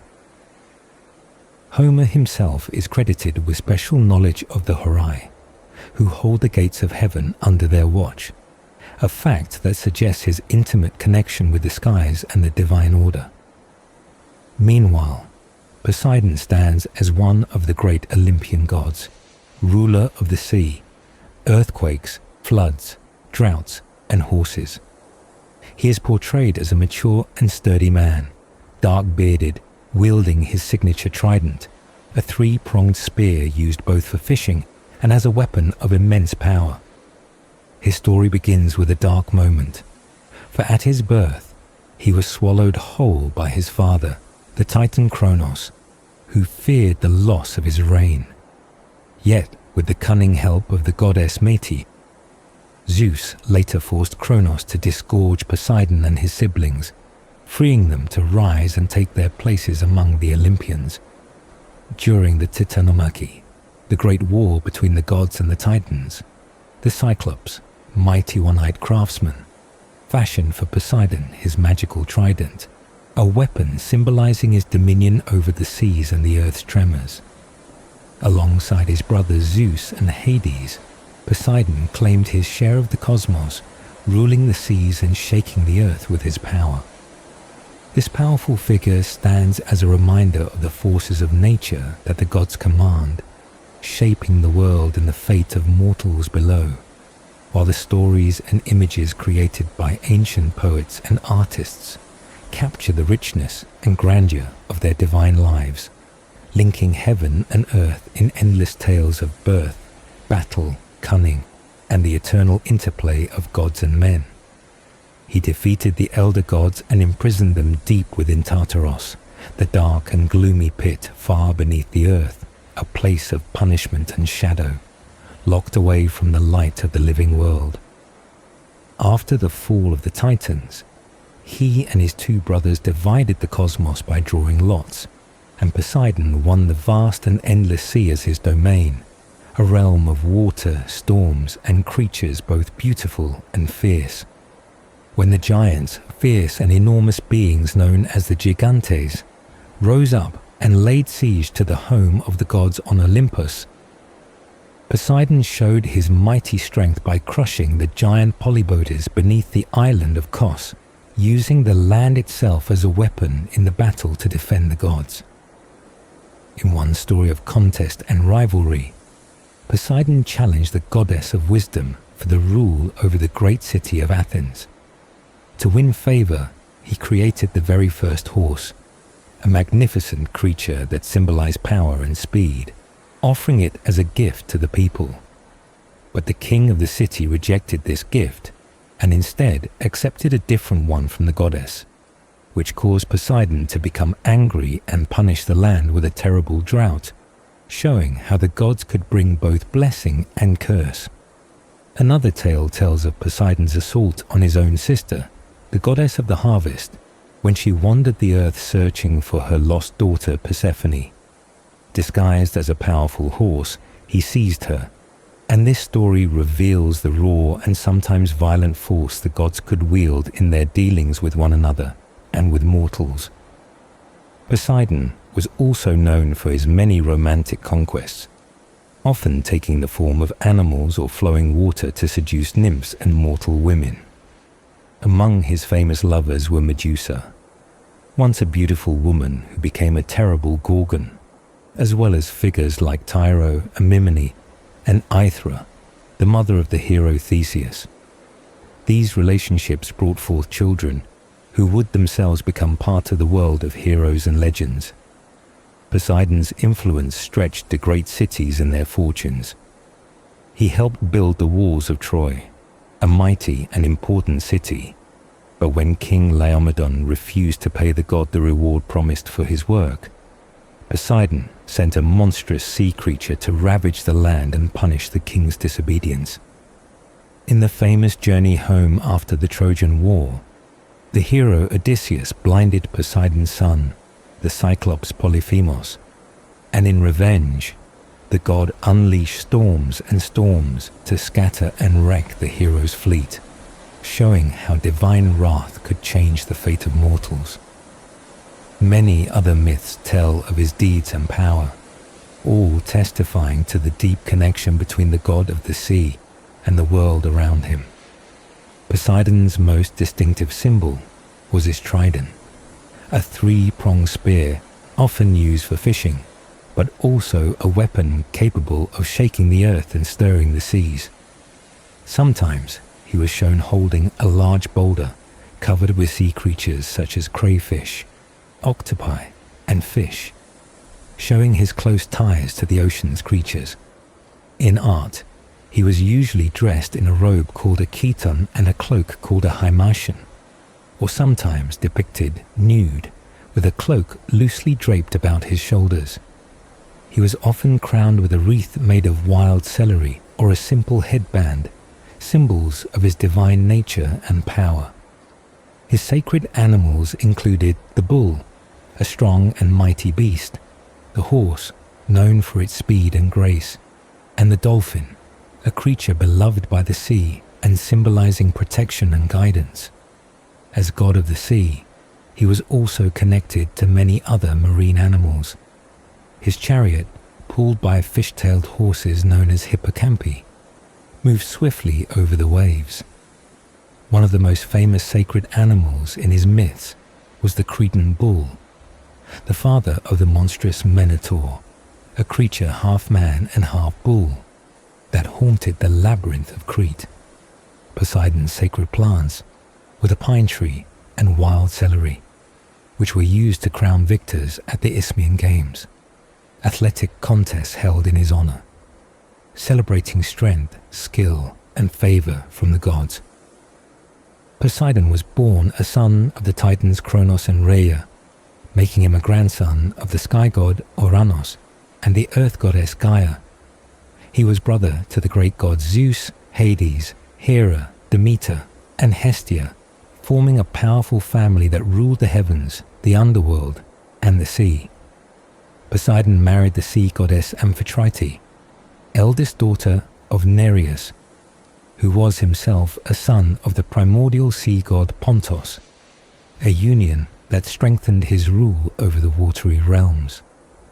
Together, they were part of the vast network of gods, goddesses, and divine beings that made up the ancient Greek world, where each deity had their place and power, shaping the world and human fate alike. This story of Poseidon, from his fierce battles to his acts of creation and destruction, from his loves and offspring to the symbols and animals that represented him, tells us about the complex nature of gods who are mighty and merciful, angry and kind, and forever intertwined with the lives of mortals and the mysteries of the earth and sea. He and the sea goddess had a son known as Triton, a god with the upper body of a man and the tail of a fish, who served as a messenger of the sea and helped his father command the waves. Besides Triton, Poseidon fathered many mortal children, including giants such as Antaeus, who drew his strength from the earth itself and was nearly invincible as long as he touched the ground, and the Cyclops Polyphemus, a monstrous one-eyed giant who lived in a cave and was later blinded by a clever hero. Poseidon also fathered remarkable horses like Pegasus, a winged horse born from the blood of the slain Medusa, and Arion, a swift horse with divine origins known for its incredible speed.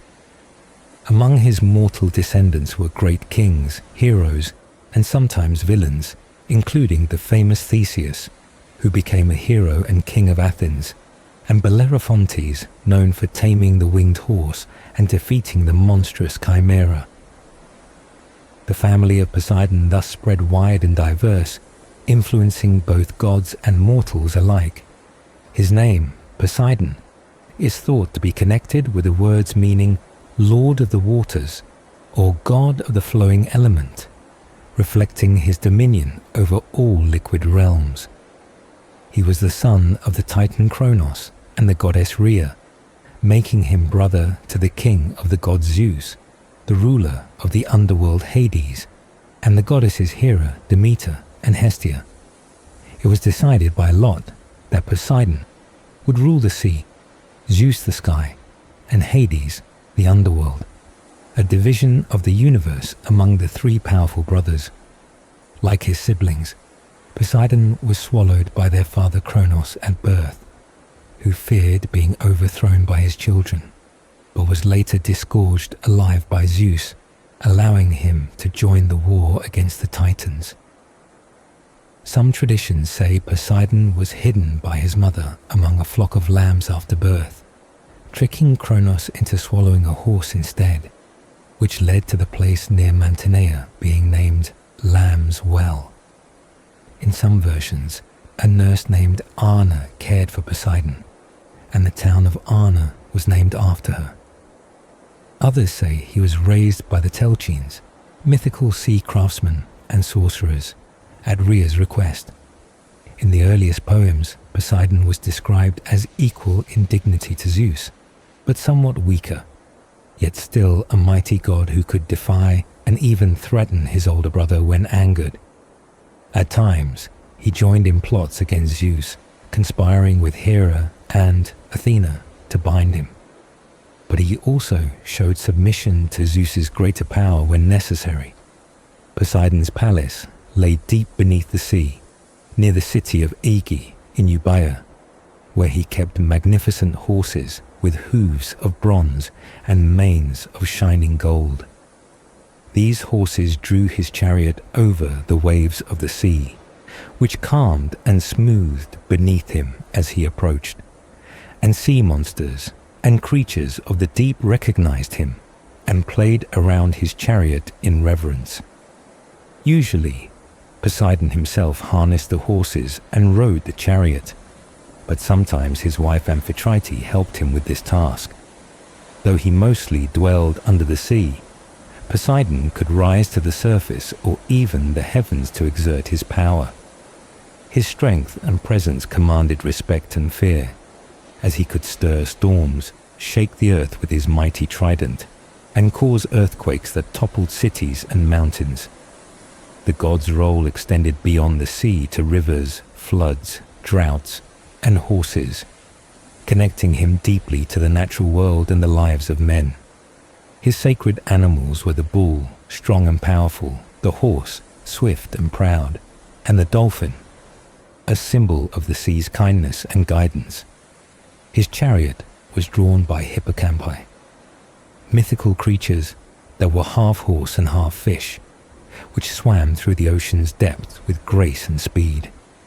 The pine tree and wild celery were sacred plants to him, used to crown victors in games held in his honor, symbolizing victory and divine favor.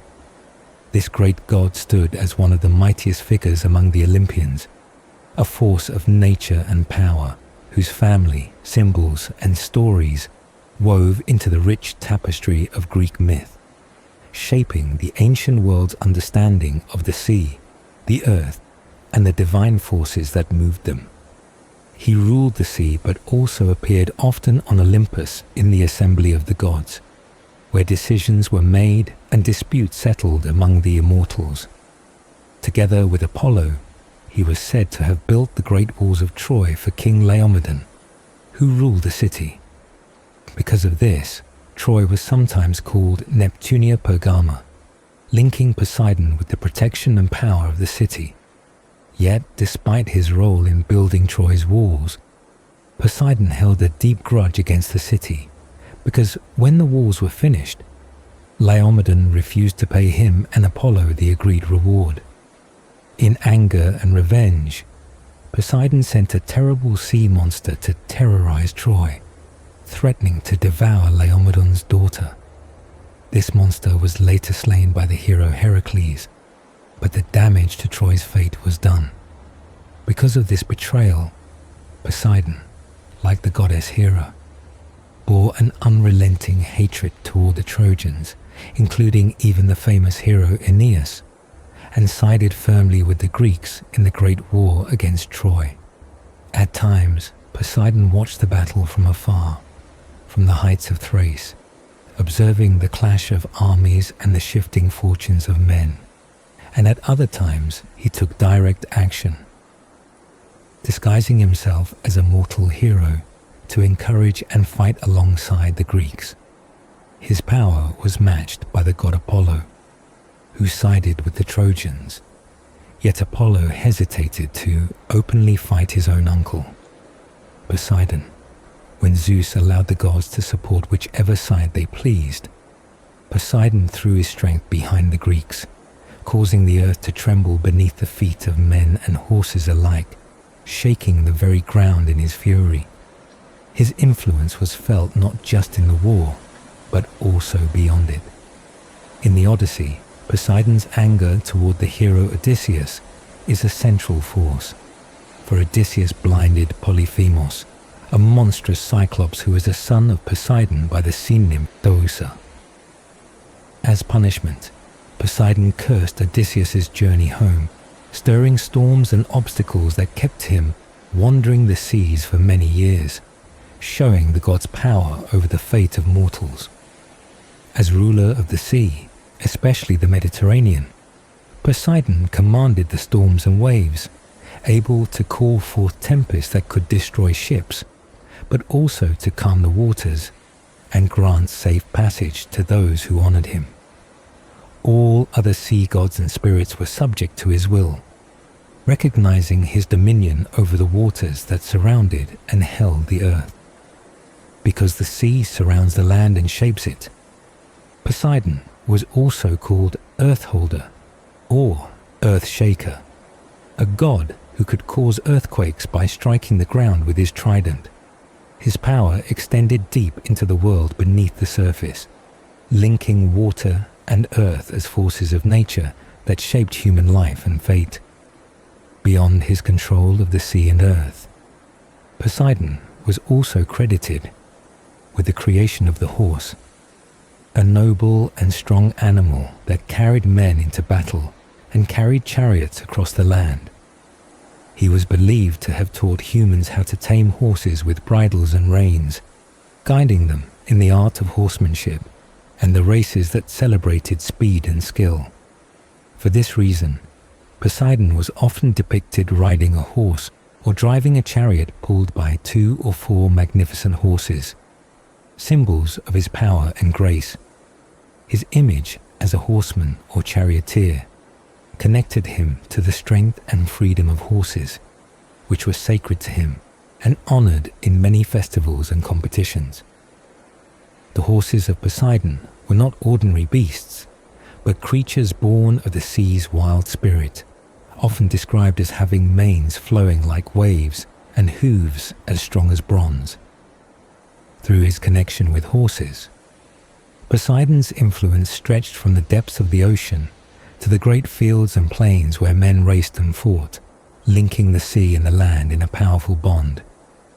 This dual nature of Poseidon, as a god of both the sea's stormy power and the horse's noble strength, made him a complex and mighty figure in Greek mythology, feared and respected by gods and mortals alike. His presence on Olympus, in the war for Troy, and in the lives of men showed the vast reach of his power, shaping the world both above and beneath the waves, on the earth and in the hearts of those who live near the sea. Poseidon was often called by special names that connected him closely with horses, such as Hippios, Hippios, or Hippios Anax, which meant lord or master of horses. These names showed how much he was linked to horses and how important he was to charioteers, the skilled drivers of horse-drawn chariots who raced and fought in ancient times. Because of this connection, Poseidon was seen as a friend to those who drove chariots in battle or in contest, offering them favor and strength. At times, he even changed his form and became a horse himself to trick others, like when he deceived the goddess Demeter by taking the shape of a horse. The most common story about Poseidon creating the horse begins with a famous dispute between him and the goddess Athena, over which of them should have the honor of giving their name to the great city of Athens, the capital of Attica. The gods decided that the city would be named after the one who gave the most useful gift to humanity. Poseidon created the horse, a noble and powerful animal that could carry men into war and speed across the land. But Athena produced the olive tree, a symbol of peace, wisdom, and sustenance. The gods judged the olive tree the more valuable gift, and so the city was named after Athena. However, some stories say Poseidon created the horse not in Attica, but in Thessaly, a region known for its horses and horsemanship, where he gave magnificent horses to Peleus, a great hero. The horse was a symbol of power, freedom, and strength, and Poseidon's connection to it made him one of the most important gods for warriors and rulers alike. Poseidon's most famous symbol was the trident, a three-pronged spear that he wielded with great power. With this weapon, he could shatter rocks, cause storms to rise or calm the seas, shake the earth beneath the feet of mortals, and do many other mighty deeds. The trident was the sign of his authority over the sea and the earth, a symbol that marked him as a god of immense power and control over nature. Some ancient writers like Herodotus believed that the worship of Poseidon came from Libya, and that the god was originally connected to the power of water to bring life and fertility, before becoming known as the ruler of the sea. This connection made it natural for people to see him as the god of the oceans, lakes, and rivers, holding the waters that gave life and shaped the world. One remarkable thing about Poseidon's myths is that many stories describe him fighting or competing with other gods over control of lands and cities. For example, when he wanted to claim Attica, he struck the ground with his trident on the Acropolis, the high hill where the city's most important temple stood, and caused a spring of seawater to appear. But Athena created the olive tree, which was seen as a greater gift for the people. Because of this, the gods gave the land to Athena, and Poseidon, angry and insulted, caused floods to ravage the area. Similarly, Poseidon disputed with Athena over the city of Troezene, and Zeus had to intervene and make them share the land.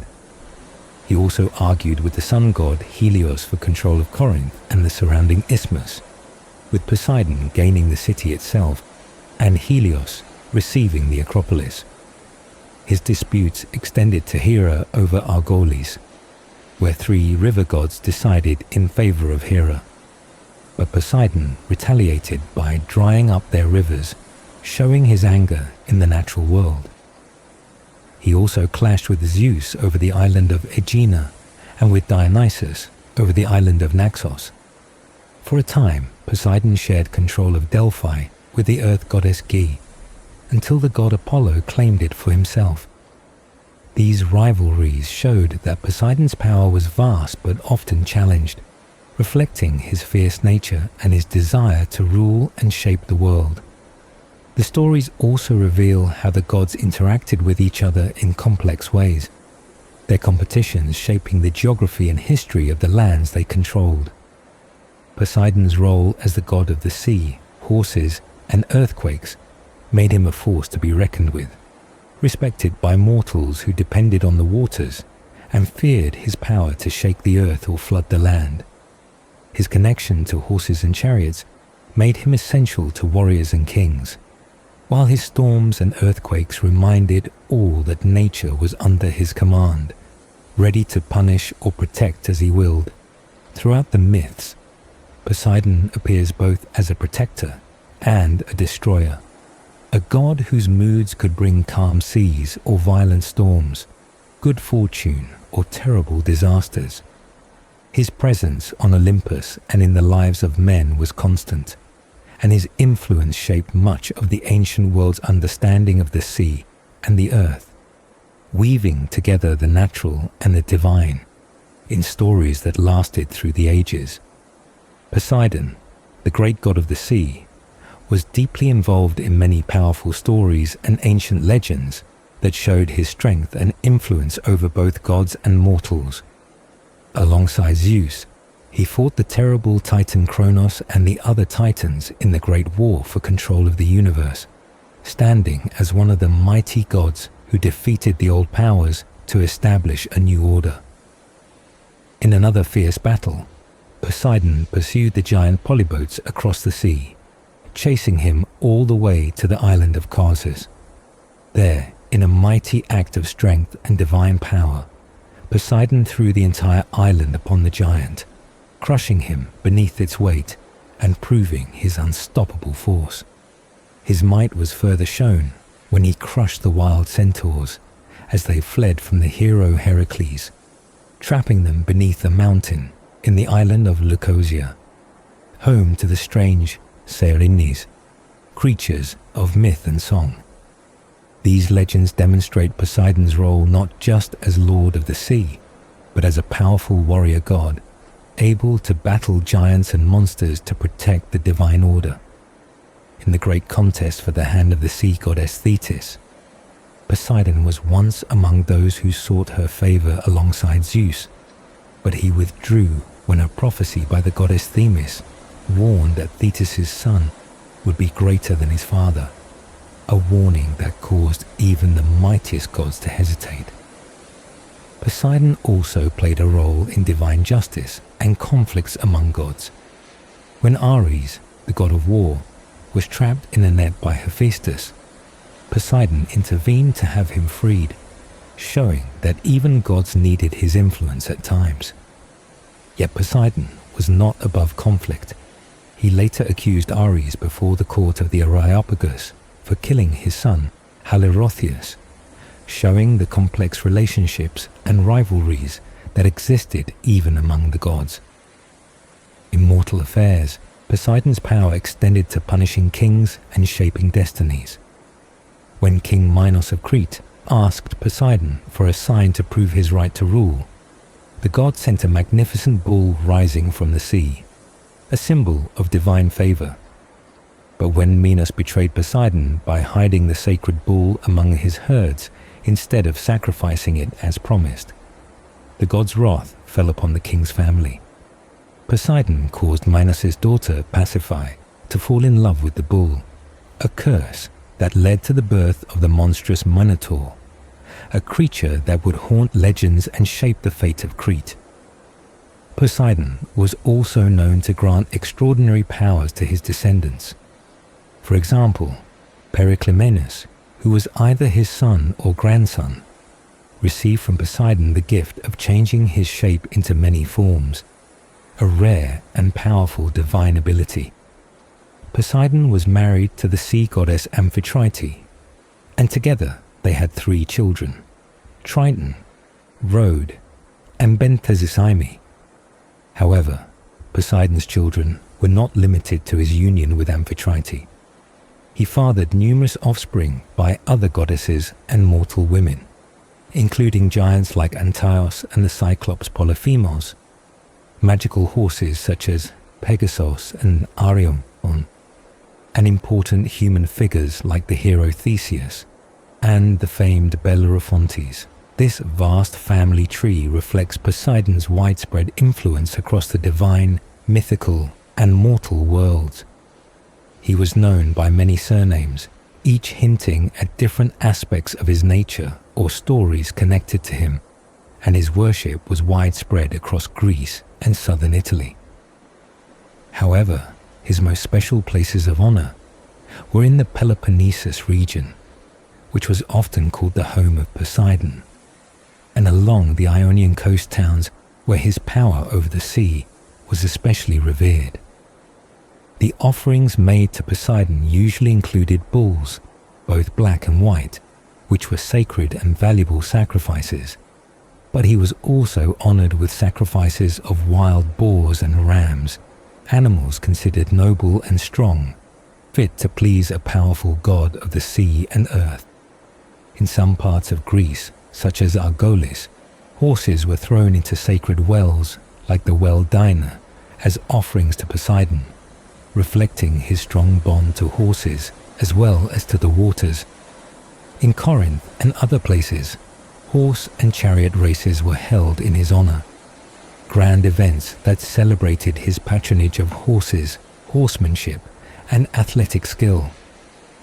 One of the most important festivals held in Poseidon's name was the Panionia, celebrated by all the Ionian people near the mountain of Mycale, a gathering that showed how widespread and deeply rooted his worship was among the Greeks.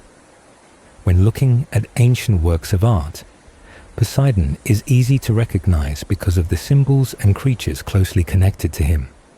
He is often shown with his trident, the three-pronged spear that is his greatest symbol of power. Sometimes he appears with dolphins swimming nearby, creatures that were sacred to him as gods of the sea. Horses, too, often appear in his depictions, sometimes drawing his chariot across the waves, while other times standing proudly beside him, showing his role as god of horses as well as the sea.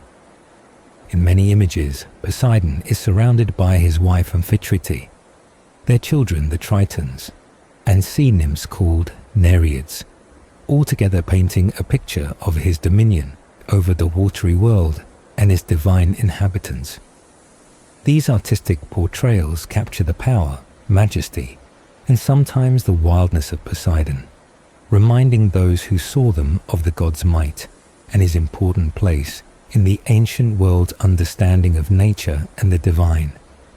From his battles with ancient giants and his role in shaping mortal fates, to his great family and the festivals that honored him, Poseidon was a god of immense strength, passion, and complexity, whose stories continued to inspire and awe those who told and heard them for centuries. The Dioscuri, Palemon, Pegasus, Bellerophontes, Thalassa, Ino, and Galene are all connected to the sea and its divine mysteries, and they often appear alongside Poseidon in ancient stories and art. Unlike his brother Zeus, who is usually shown with a calm and majestic presence reflecting his rule over the sky and thunder, Poseidon's figure is often portrayed with much more change and emotion, mirroring the ever-changing nature of the sea itself. Sometimes the god appears wild and violent, stirring storms and tossing the waves with fierce power, and at other times he seems calm and peaceful, embodying the quiet and steady aspect of the ocean. This shifting mood makes him a god of unpredictable strength and emotion, just like the sea that surrounds the lands and touches the lives of all who depend on it. The Romans later identified Poseidon with their own god Neptune, and in doing so, many of the stories and symbols of the Greek god were transferred into Roman culture, keeping alive the powerful image of the god who commands the sea and all its creatures. Hades, on the other hand, was the king of the underworld, the dark realm of the dead, and the god who ruled over all those who had passed from life. He was not just a god of death, but also the protector of funeral rites, ensuring that the dead received proper burials and respect. This made him a crucial figure in the cycle of life and death, guarding the laws that kept the living and dead worlds in balance. Beyond death, Hades also held power over the hidden riches beneath the earth, such as the fertile soil that nourished crops and the precious metals like gold and silver mined from deep within the earth. In this way, he was also a god of wealth, providing the resources that sustained life above the ground. Like his brothers, he was swallowed at birth by their father Kronos, but was later freed by Zeus when the old order was overthrown. After the gods divided the universe, Hades took the grim and shadowy underworld as his domain, ruling it with a stern but fair hand. Hades longed for a wife, and he asked Zeus to give him one of his daughters. Zeus offered Persephone, the daughter of Demeter, but since she would not agree willingly, Hades took her by force and brought her to the underworld to be his queen. This caused great sorrow to Demeter, the goddess of the harvest, who in her grief caused the earth to become barren and lifeless, bringing famine and suffering to all creatures. To save humanity, Zeus ordered that Persephone be returned, but because she had eaten some pomegranate seeds in the underworld, she was bound to spend part of each year there with Hades. This myth explains the changing seasons. When Persephone is with her mother, the earth is fertile and green, but when she returns to Hades, the world grows cold and barren, and winter comes. Hades was often shown as a dark-bearded, regal figure, either as Idoneus sitting on his throne in the underworld holding a scepter tipped with a bird, or as Platon, the giver of wealth, pouring life and abundance from a cornucopia. The Romans called him Dis or Pluto, names that reflect his role as the Lord of Riches hidden beneath the earth. Hades was a son of Kronos and Rhea, like his brothers Zeus and Poseidon, and he ruled a part of the cosmos that was separate from the heavens and the sea. People often preferred to call him Pluton, which means giver of wealth, rather than using his more fearsome name. This was because Hades' name carried the power of invisibility and all-encompassing reach. He was the god who made things unseen and embraced all souls in his realm. In Roman myths, the names Dis, Orcus, and Tartarus were used to refer to the same god, showing how his fearsome role as ruler of the lower world was remembered across cultures.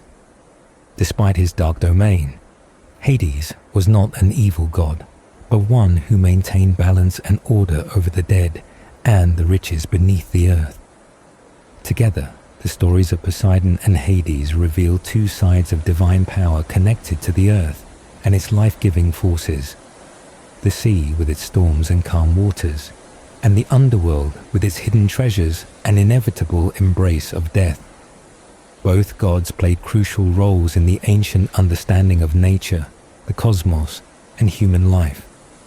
Their legends woven into the fabric of myth and belief that shaped how people saw the world around them. They represented forces that were beyond human control, but deeply intertwined with human fate, inspiring awe, respect, and sometimes fear among those who told their stories through generations.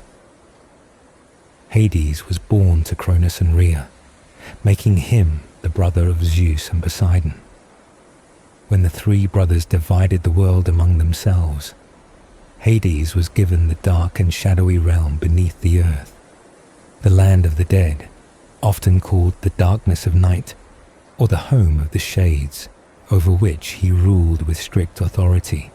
Because of his rule over this hidden kingdom, he was sometimes called the infernal Zeus, or king of the shades. Though the earth and Olympus belonged to all three brothers together, allowing him to visit Mount Olympus occasionally, such as when he was wounded by Heracles. Hades usually remained unaware of events happening in the world above, or even among the gods. His attention was focused on his own domain, and only the oaths and curses of mortals reached his ears, just as they did the Erinyes, the spirits of vengeance. Hades was said to possess a magical helmet that could render the wearer invisible, a gift from the Cyclops after their rescue from Tartarus. Stories tell of gods and mortals alike who were honored by Hades with the temporary use of this helmet, granting them the power to hide unseen. His nature was fierce and relentless, making him the most feared and hated among gods by mortal humans. He kept the gates of the underworld firmly closed, so no soul could escape back to the land of the living, earning him the title Pulates, the gatekeeper. When mortals called upon Hades, they struck the earth with their hands as a sign of respect and submission, and sacrifices made to him and his wife Persephone were usually black sheep, male and female. The person making the sacrifice would turn their face away, showing reverence for the god of the hidden world. His symbol of power was a staff, similar to that of Hermes, which he used to drive the spirits of the dead into the underworld, where he ruled from a palace and shared his throne with Persephone. When he took Persephone from the surface world, he traveled in a magnificent golden chariot drawn by 4 immortal black horses, a sight both terrifying and awe-inspiring. Besides these famous horses, Hades was said to own herds of oxen kept in the underworld and on the distant island of Erythea, cared for by a servant named Menoetius. Like many gods, Hades was not known for faithfulness in love. The Furies, fearsome goddesses of vengeance, were said to be his daughters, born from his union or anger. He loved the nymph Mintho, but Persephone, jealous and angry, transformed her into the mint plant. Another nymph, Zeus, whom he also loved, was changed by Hades after her death, becoming a white poplar tree, symbolizing the passage between life and death. Through these stories and many others, Hades was seen as a god both powerful and dark, feared yet respected for his control over the inevitable end that comes to all mortals, and for his hidden role in the cycle of life, death, and rebirth. Hades was transformed after his love for the nymph Zeus ended with her death. He changed her into a white poplar tree and moved her spirit to the blessed lands of Elysium, a place of rest and peace for the righteous dead. As king of the underworld, he was not only the ruler of the dead, but also the giver of all earthly riches hidden beneath the soil. Because he controlled the metals and treasures deep within the earth, he was known by the name Pluton, meaning the wealthy one, or the giver of wealth. This title reflected his power over the fertility and resources of the land, including gold, silver, and other precious metals that mortals mined and valued. His many surnames all pointed to his ultimate role as the god who gathered all mortals into his kingdom, bringing them eternal rest. Names like Polydecmon, Polydectes, Clamenius, and Pankoids were used to express this role, highlighting how he was seen as the final destination for every human soul, the one who called them to peace and quiet beyond life. Hades was worshipped throughout ancient Greece and Italy, though often in secret or with great reverence because of his fearsome domain. In Elis, he had a sacred enclosure and a temple that was only opened once a year, emphasizing the mystery and awe with which he was regarded. He also had temples at Pylos Trephilicus, near Mount Menthe, between the cities of Tralles and Nysa, in a sacred grove dedicated to the Erinyes at Athens, and at Olympia.